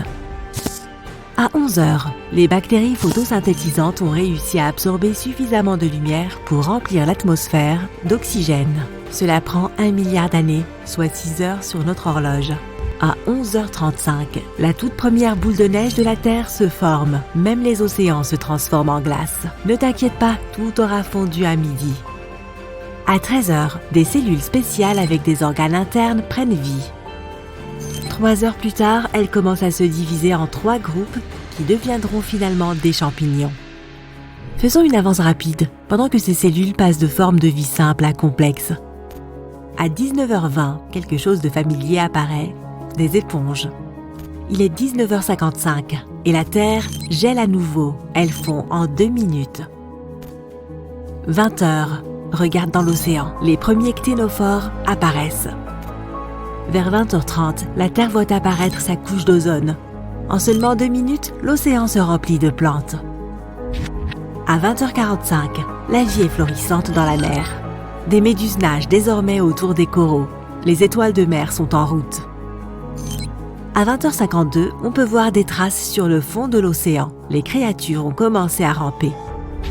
Il est 21h10. Les créatures marines décident d'aller explorer la terre ferme. 30 secondes plus tard, différents animaux et plantes apparaissent. Ils se répandent sur toute la planète en un instant. 21h41, c'est l'heure des premiers insectes. Ils se nourrissent des plantes et des arbres nouvellement formés sur la terre ferme. À 21h45, les premiers animaux à 4 pattes apparaissent dans les eaux peu profondes. À 22h10, ces créatures à 4 pattes se divisent en groupes qui deviendront plus tard des mammifères, des reptiles, des oiseaux et des dinosaures. À 22h30, tout disparaît. Une extinction massive a lieu. Elle est provoquée soit par un énorme astéroïde, soit par une énorme éruption volcanique. Seuls 5% des espèces survivent.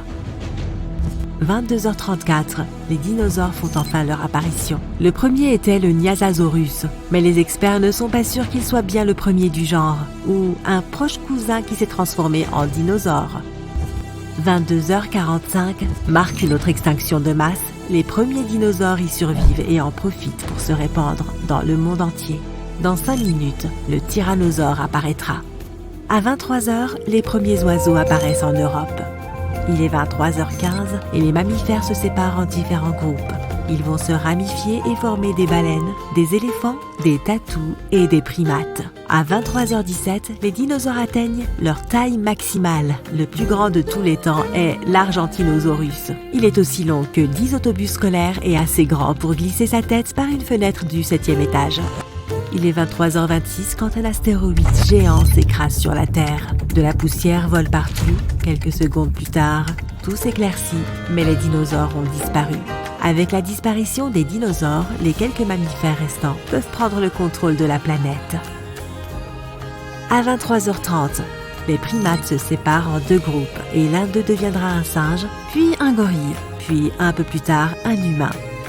À 23h58, les chimpanzés et les bonobos apparaissent. 15 secondes plus tard, les espèces d'homininées commencent à marcher sur 2 jambes. Il est 23h59 et 23 secondes. C'est l'heure à laquelle les humains apparaissent en Afrique. 1 seconde plus tard, ils ont migré dans le monde entier. Ils n'ont pas de langage et ne peuvent pas utiliser ni créer d'outils. Cela se produit à 23h59 et 58 secondes, soit 2 secondes avant la fin de la journée, il y a 100 000 ans. Notre espèce humaine, complexe, est enfin apparue. Les astéroïdes ne sont pas aussi rares sur notre planète que nous ne le pensons. Environ 17 000 d'entre eux nous rendent visite chaque année. Tu en as même probablement vu au moins un dans ta vie. Par exemple, si tu as déjà vu une étoile filante. Elle laisse derrière elle des queues brillantes alors qu'elles traversent l'atmosphère terrestre. Bien sûr, elles ne sont belles que dans le ciel. Si elles atteignaient le sol, les conséquences seraient désastreuses. Heureusement pour nous, la plupart d'entre elles explosent entre 50 et 80 km au-dessus de la surface terrestre. Leur masse est trop faible pour qu'elles puissent supporter un tel voyage jusqu'au bout. La plupart d'entre elles demeurent donc inoffensives pour autant que nous soyons concernés. Mais il ne faut pas les sous-estimer. Commençons par les plus petits, les astéroïdes de moins d'1 mètre de diamètre. Ils ont à peu près la taille d'un enfant et ils sont trop petits pour causer de réels dégâts. Le plus souvent, ils explosent dans l'atmosphère sans même atteindre les couches inférieures. Mais dans le même temps, ils projettent à chaque fois des tonnes d'énergie en se désagrégeant.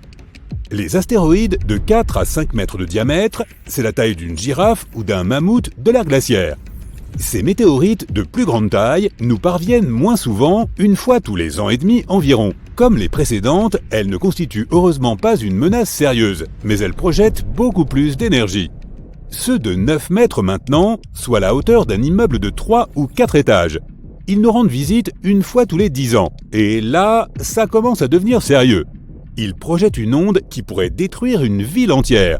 Je pense que tu comprends à quel point les conséquences seraient catastrophiques si un tel astéroïde touchait la Terre. 20 mètres à présent. Autrement dit, un immeuble avec de nombreux étages. Ils se plaisent à visiter la Terre une fois tous les 60 à 70 ans. Bonne nouvelle, ceux-ci explosent à 19 km au-dessus du sol. L'énergie qu'ils dégagent suffirait à raser une région entière s'ils touchaient le sol. Mauvaise nouvelle, un tel astéroïde nous a déjà rendu visite récemment, et les conséquences ont été sévères. Tout s'est passé dans une ville du nom de Tcheliabinsk. Le 15 février 2013, vers 9h20, heure locale, le gigantesque astéroïde a commencé à ralentir dans l'atmosphère terrestre, puis s'est brisé en petits morceaux à 23 km au-dessus du sol. Ces morceaux ont ensuite volé dans différentes directions. L'onde de choc a brisé toutes les vitres de la ville et endommagé de nombreux bâtiments, incluant habitations, commerces et écoles. Il a fallu du temps pour tout réparer et l'ampleur de cette destruction aura été considérable. On a ainsi déploré jusqu'à 1615 blessés, mais fort heureusement, aucune perte humaine. Tout du moins, sommes-nous en sécurité pour le moment. Le prochain astéroïde de ce type ne devrait nous atteindre que dans les années 2070-2080. Et personne n'est capable de prédire où il atterrira pour l'instant. Passons maintenant à un plus gros gibier. Un astéroïde de 90 mètres. C'est la hauteur de la Statue de la Liberté avec son piédestal. Un tel colosse ne se présente que tous les 4500 ans. Et voici le premier astéroïde de notre liste qui pourrait littéralement s'écraser sur Terre. Les dommages seraient évidemment considérables. Non seulement il serait capable de démolir une ville entière, mais il pourrait aussi incendier les zones voisines. Certaines personnes ont même été témoins de l'impact d'une telle météorite sur notre planète. La célèbre météorite de la Tunguska est la plus grande catastrophe due à un astéroïde à laquelle on n'ait jamais assisté. Tout s'est produit le 30 juin 1908 en Sibérie orientale. La météorite était éclatante, comme un second soleil, et les gens ont ressenti une vague de chaleur lorsqu'elle s'est approchée de la Terre. Elle a explosé près de la rivière. Heureusement, toute la région était entourée de taïgas et il n'y avait pas de grande ville à proximité. Mais malgré tout, la vague de chaleur a instantanément carbonisé de nombreux arbres. De graves incendies de forêt se sont déclarés. Le bruit de l'explosion a été entendu à des centaines de kilomètres à la ronde et toutes les fenêtres se sont brisées sur des dizaines de kilomètres alentour. L'orage magnétique qui a résulté de cette collision a duré 5 heures. Les conséquences ont été véritablement dantesques, mais peut-être que ce n'est pas la pire chose qui attend l'humanité. 999-42 Apophis, 370 mètres de diamètre. C'est un peu plus grand que la Tour Eiffel. Cette météorite, découverte par les scientifiques en 2013, sera notre prochain invité. Des collisions d'une telle force se produisent une fois tous les 100 000 ans environ, et celle-ci s'approche inexorablement. La force d'une telle explosion est comparable à celle de l'éruption catastrophique du volcan Krakatoa en 1883. Et cette éruption est considérée comme l'une des plus destructrices de l'histoire. Elle a provoqué un terrible tsunami. 165 communes ont été rayées de la carte et 132 autres ont été gravement endommagées. Les populations du monde entier ont pu ressentir les conséquences de cette éruption, du moins dans une certaine mesure. Un tel astéroïde laisserait un cratère de 5,6 km, et c'est ce qui nous attend dans un avenir lointain. Mais pas de panique pour l'instant. En 2070, la météorite se trouvera toujours à près de 280 millions de kilomètres de nous. Elle a encore un très long voyage devant elle. Nous sommes donc en sécurité au moins pour les 100 ans à venir, voire davantage. De plus, notre planète a déjà survécu à des cataclysmes encore plus graves. 1 km de diamètre, c'est plus haut que la plus haute tour du monde, le Burj Khalifa de Dubaï. De pareils impacts se produisent une fois tous les 500 000 ans, et nous ne savons pas exactement quand une telle collision a eu lieu pour la dernière fois. Notre planète est recouverte à 70% d'eau. Si ces météorites tombaient dans l'océan, il serait extrêmement difficile d'en retrouver les traces. Mais on peut en imaginer les conséquences. Une vague résultante aurait balayé un hémisphère tout entier. Le cratère aurait un diamètre d'environ 15 km. Ce serait un véritable désastre. Le dernier événement d'une telle ampleur s'est produit il y a 26 à 28 millions d'années. Il s'agit de l'éruption du supervolcan, la Garita, situé dans le sud-ouest du Colorado, aux États-Unis.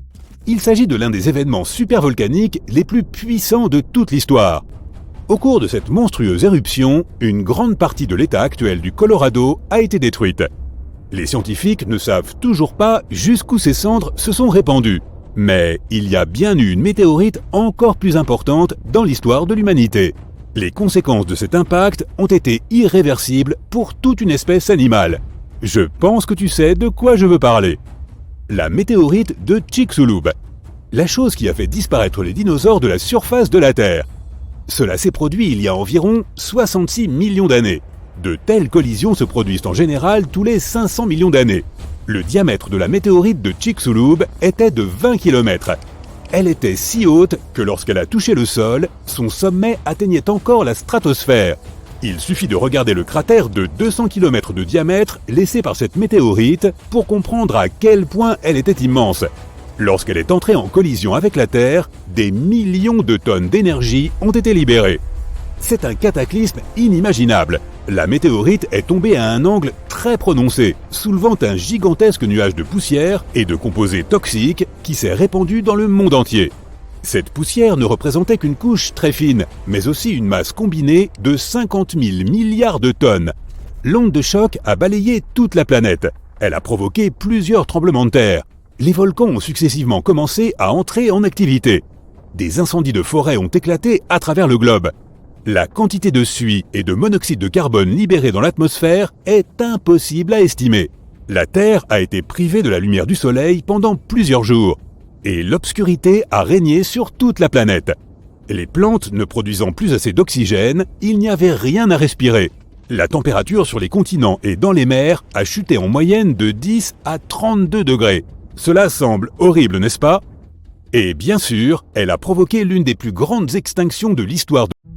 Imagine-toi aux commandes d'un vaisseau spatial filant à travers un nuage d'astéroïdes. Tu en esquives un premier, un second, et soudain, tu écrases l'accélérateur pour te cracher volontairement et à toute allure sur un astéroïde. C'est exactement ce que la NASA se prépare bientôt à faire. La mission débute à la base aérienne militaire de Vandenberg, en Californie, le 24 novembre. Suivons-la étape par étape. Le propulseur d'appoint Falcon 9 est déjà sur la rampe de lancement. Celle-ci est aussi haute qu'un immeuble de 22 étages, ou que 11 girafes, et elle peut envoyer environ 8 tonnes de matériel en orbite. On pourrait donc envoyer un gros éléphant dans l'espace, et lui fournir aussi une bonne réserve de nourriture. Compte à rebours. 3, 2, 1, allumage. Des nuages de fumée se forment et la fusée commence à prendre de l'altitude. 9 moteurs fonctionnent à pleine puissance pour faire accélérer l'appareil. À son pic, celui-ci atteint une vitesse 10 fois supérieure à celle du son. Puis les moteurs de la fusée s'éteignent, le premier étage se désarime pour retourner sur Terre. Quelques secondes plus tard, le deuxième étage reçoit son ordre d'allumage. Son unique moteur se met en marche et la fusée s'élève encore plus haut vers son orbite. La capsule de transport s'ouvre alors et libère l'engin spatial DART. DART, fléchette en français, est l'acronyme anglais qui désigne la mission consistant à tester la déviation d'un astéroïde double. Une fois libéré, le vaisseau déploie ses 2 grands panneaux solaires. Ils lui permettront de convertir l'énergie solaire en électricité pour alimenter son moteur ionique révolutionnaire. Les moteurs conventionnels créent l'accélération en brûlant des tonnes de carburant qu'ils éjectent vers l'extérieur. La fusée expulse principalement par elle-même les gaz émis. Le moteur ionique ne consommera pas de carburant. Il utilisera un champ électrique puissant pour accélérer le gaz ionisé. Comme pour les fusées classiques, ce gaz sera expulsé et créera ainsi la poussée nécessaire.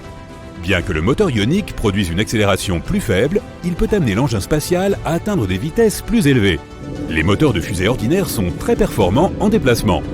En enfonçant l'accélérateur, on brûle de grandes quantités de carburant, alors que le moteur ionique, lui, accélère lentement. Mais quand une fusée classique devra s'arrêter pour faire le plein, l'engin spatial ionique la dépassera à une vitesse folle. L'engin spatial DART commence donc son voyage d'1 an. En comparaison, un vol vers Mars prendrait environ 7 mois. Après un bond dans le temps d'1 année, voilà, nous sommes arrivés. Voici l'astéroïde Didymos. Le point le plus éloigné de son orbite se trouve à 2 unités astronomiques de notre étoile, ce qui équivaut à 2 distances Terre-Soleil. À cet endroit, le Soleil commence à exercer sur lui une force qui le tire en arrière. Puis, l'astéroïde s'avance vers l'étoile à son point le plus proche, soit un trajet Terre-Soleil. Son orbite est alors très comparable à celle de notre planète. Didymos s'est approché au plus près de la Terre à une distance d'environ 7,8 millions de kilomètres, ce qui correspond à 20 fois la distance Terre-Lune. Avec un tel écart, il faut 770 jours pour effectuer une révolution autour du Soleil.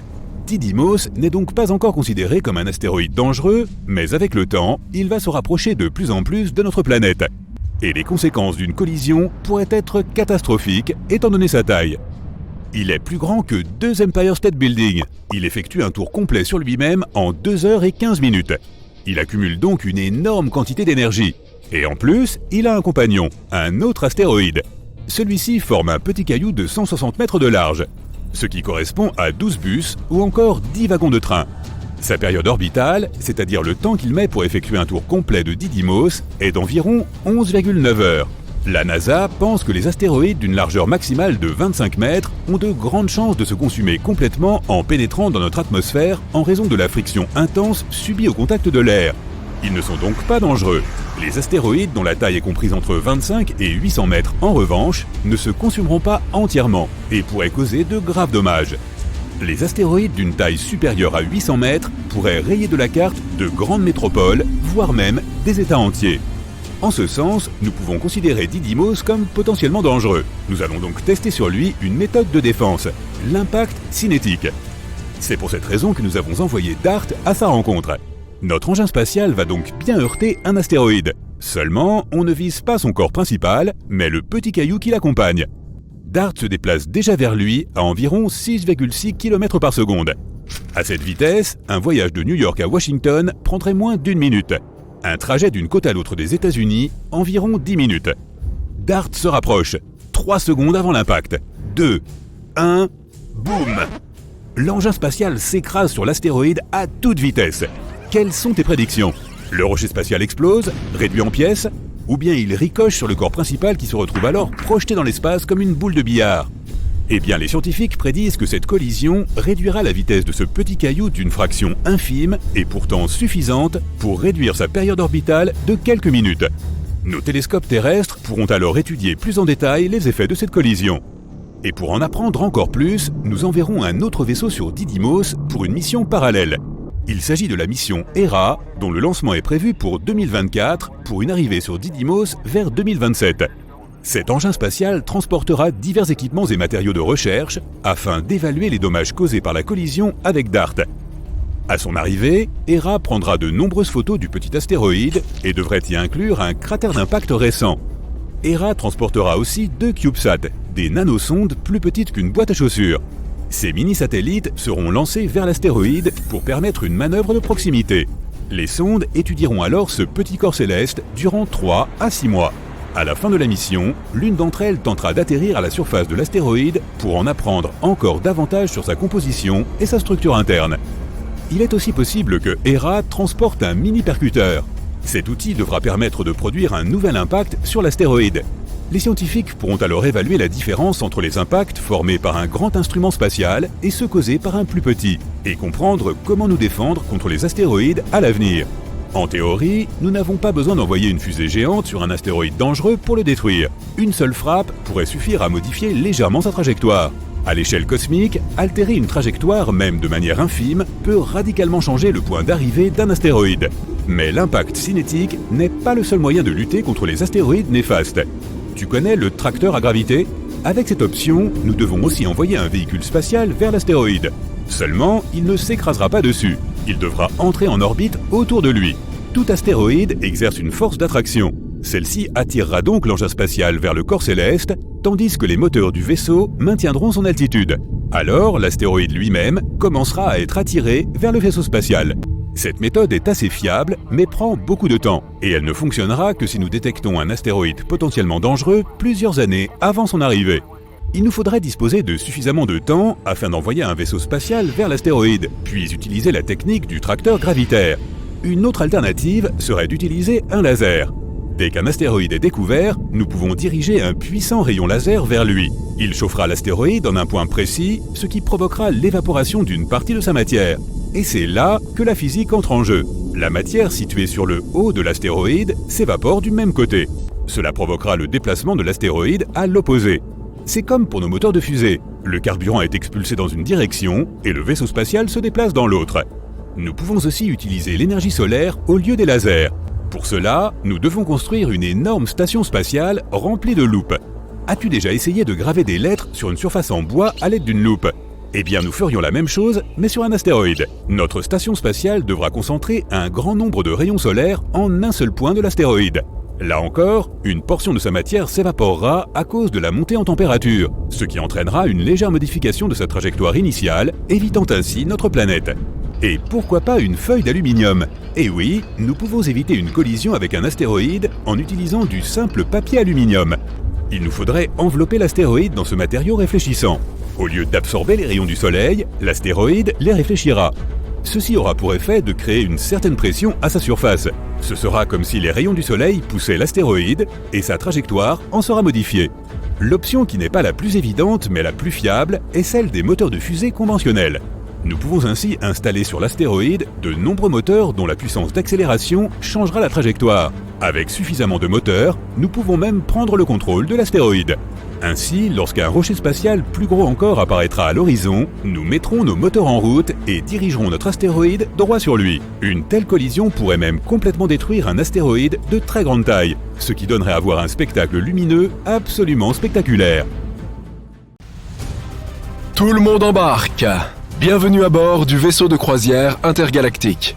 Ton billet comprend une visite du groupe local de galaxies, avec notamment la grande et la petite galaxie de Magellan, la nébuleuse d'Orion, les galaxies d'Andromède et du Triangle, et quelques surprises supplémentaires. Ton billet, s'il te plaît. Sache que tu pourrais ressentir un léger picotement lorsque nous passerons en hyperespace. Le vaisseau et tout ce qu'il contient subit un changement de phase dimensionnelle. Il n'y a pas lieu de s'inquiéter, les picotements disparaissent rapidement. Chers passagers, nous nous dirigeons vers la latitude galactique 180 degrés, le nord, comme les terriens ont l'habitude de l'appeler. Notre premier objet de curiosité sera une intense région de formation d'étoiles, connue sous le nom de M42, la nébuleuse d'Orion. Mais d'abord, une surprise spéciale du capitaine qui ne figure pas sur l'itinéraire annoncé. La nébuleuse de la tête de cheval. Elle se trouve à bâbord, c'est-à-dire à gauche pour toi. Son nom officiel est M43. L'étoile naissante au sommet de la tête de cheval crée un fort vent solaire et déforme le nuage nébulaire. Regarde-le bien maintenant, car dans quelques milliers d'années, ces gaz seront complètement soufflés par la nébuleuse stellaire qui a donné naissance à notre Soleil. Et oui, disparu à jamais, à l'exception des gaz nébuleux capturés par Jupiter, Saturne, Uranus et Neptune. Maintenant, l'une de nos jeunes exploratrices pose une question. Que signifie le M de M42 et M43 ? Eh bien, le M signifie Messier. Il fait référence à Charles Messier, un astronome français du XVIIIe siècle. Il a publié un catalogue de 110 objets flous vus à travers l'un des premiers télescopes. La nébuleuse de la tête de cheval était le numéro 43 sur la liste. Nous verrons bien d'autres M en poursuivant notre visite. Admire plutôt, nous arrivons à la nébuleuse d'Orion. Les gaz de la nébuleuse peuvent sembler moins colorés que ceux à quoi tu t'attendais. C'est parce que nous sommes habitués à voir des clichés télescopiques à longue exposition et des photos retouchées conçues pour mettre en valeur les différents gaz de la nébuleuse. Nous suggérons d'utiliser la paire de lunettes teintées qui se trouve dans ton kit de vol, si tu veux améliorer ton expérience visuelle. Et c'est parti! C'est une bonne chose que nous soyons en hyperespace. Alors que nous nous approchons de l'amas d'étoiles du trapèze au centre, l'étoile brillante Θ C envoie un vent solaire soufflant à 8 millions de km/h, qui sculpte tout ce nuage de gaz et de poussière, créant des ondes de choc qui compriment les étoiles proches. Θ C est une méga-étoile, 200 000 fois plus brillante que le Soleil. Elle deviendra une supernova dans environ 1 million d'années. L'oxygène, l'hydrogène et le soufre brillent à l'état ionisé, comme une ampoule fluorescente. L'oxygène est bleu, l'hydrogène est rouge, le soufre vert, et la poussière brille en jaune orangé. Lorsque nous sortons de la nébuleuse d'Orion et que nous nous élevons au-dessus du plan galactique, les bras en spirale de la Voie lactée deviennent visibles. Notre Soleil, que tu ne peux pas distinguer à cette hauteur au-dessus de la galaxie, se trouve dans l'éperon d'Orion, qui se trouve entre le bras extérieur de Persée et le bras intérieur du Sagittaire. Tu peux remarquer que le centre de la Voie lactée arbore une barre magnétique étincelante qui joue un rôle essentiel dans la formation des étoiles. Plus de 70% des galaxies proches comportent de telles barres magnétiques. C'est le signe d'une galaxie mature. Seulement 20% des galaxies lointaines contiennent des barres magnétiques dans leur noyau. Au fait, chers passagers, le bar à jus est maintenant ouvert. Notre serveur, H1, va prendre vos commandes. Voici la galaxie d'Andromède, loin, très loin sur le côté bâbord. Mais permets-nous d'attirer ton attention sur les nombreuses galaxies naines, plus de 40 d'entre elles, qui peuplent notre voisinage galactique. Nous nous dirigeons vers l'une d'entre elles à présent, le Grand Nuage de Magellan. GNM, pour les astronomes, est une galaxie satellite naine irrégulière de la Voie lactée, contenant environ 30 milliards d'étoiles. Elle abrite une région de formation d'étoiles dynamiques, appelée la nébuleuse de la Tarentule, que nous allons traverser sous peu. Bien sûr, s'il y a un grand nuage de Magellan, il doit y avoir un petit nuage de Magellan, PNM. Le voilà. en dessous et à gauche de son grand frère. La Voie lactée finira par ingérer les deux galaxies naines.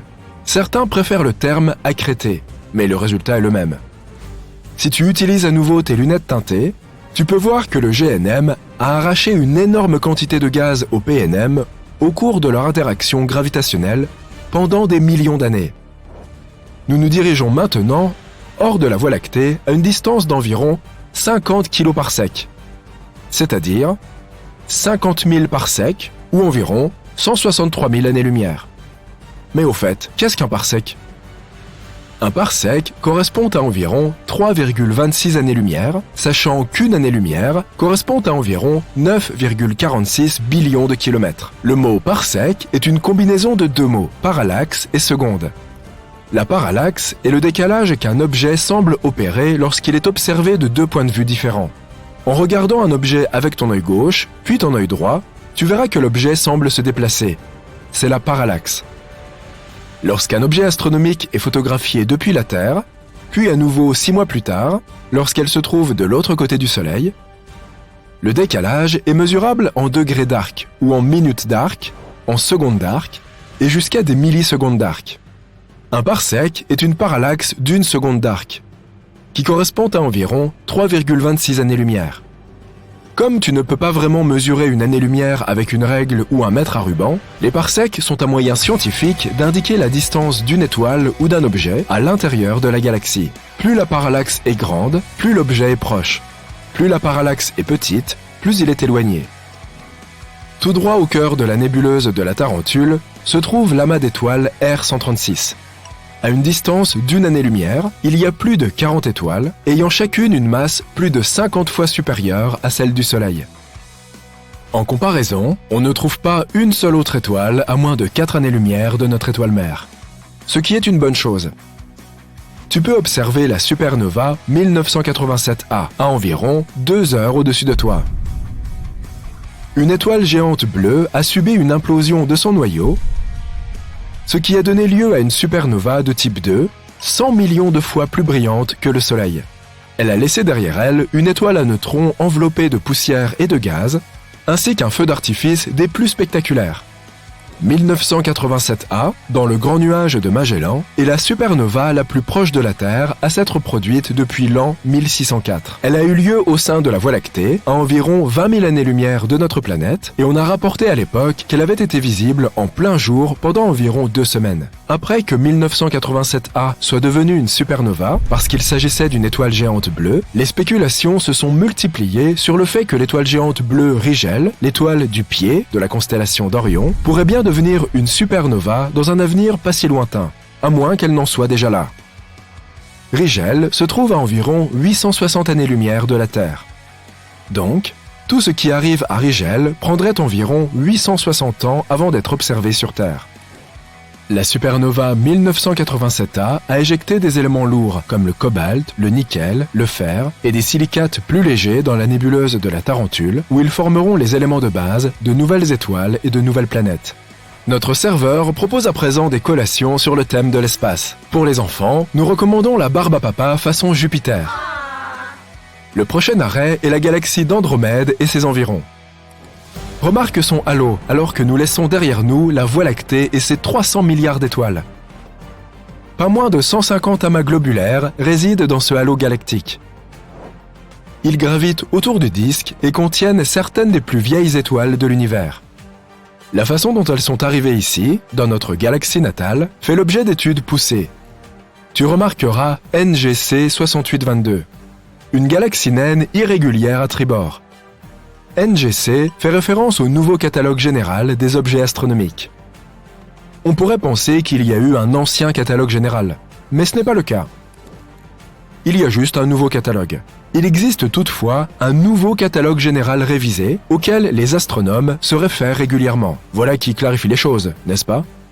En passant devant NGC 6822, tu remarqueras une barre magnétique qui commence à se former et les taches brillantes de nouvelles formations d'étoiles. Cette galaxie a été découverte en 1884 par E.E. Barnard et est aussi appelée la galaxie de Barnard. Monsieur Barnard était un observateur astronomique hors pair. Un cratère sur la Lune porte son nom un autre sur Mars, ainsi qu'une zone de Ganymède, la lune de Jupiter.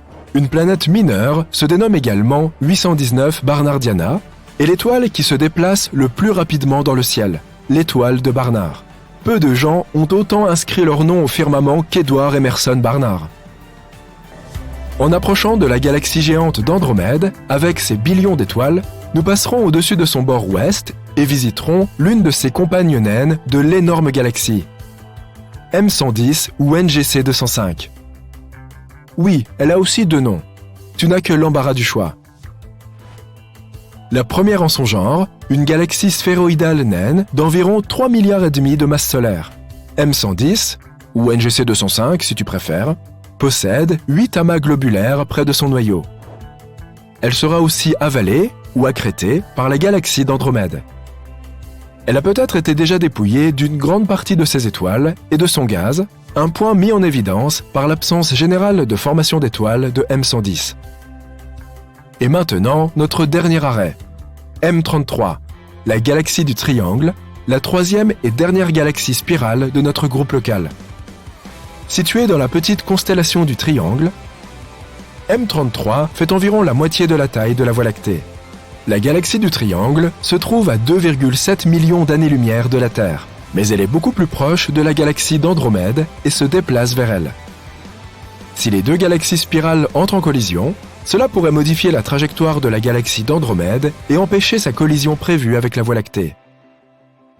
Et maintenant, un message important. Nous servirons le dîner lors de notre voyage de retour sur Terre. Tu as le choix entre du poulet ou du poisson. Nous espérons que tu as apprécié le voyage. Et si tu remplis notre questionnaire et que tu nous mets 5 étoiles, tu pourras même avoir un dessert.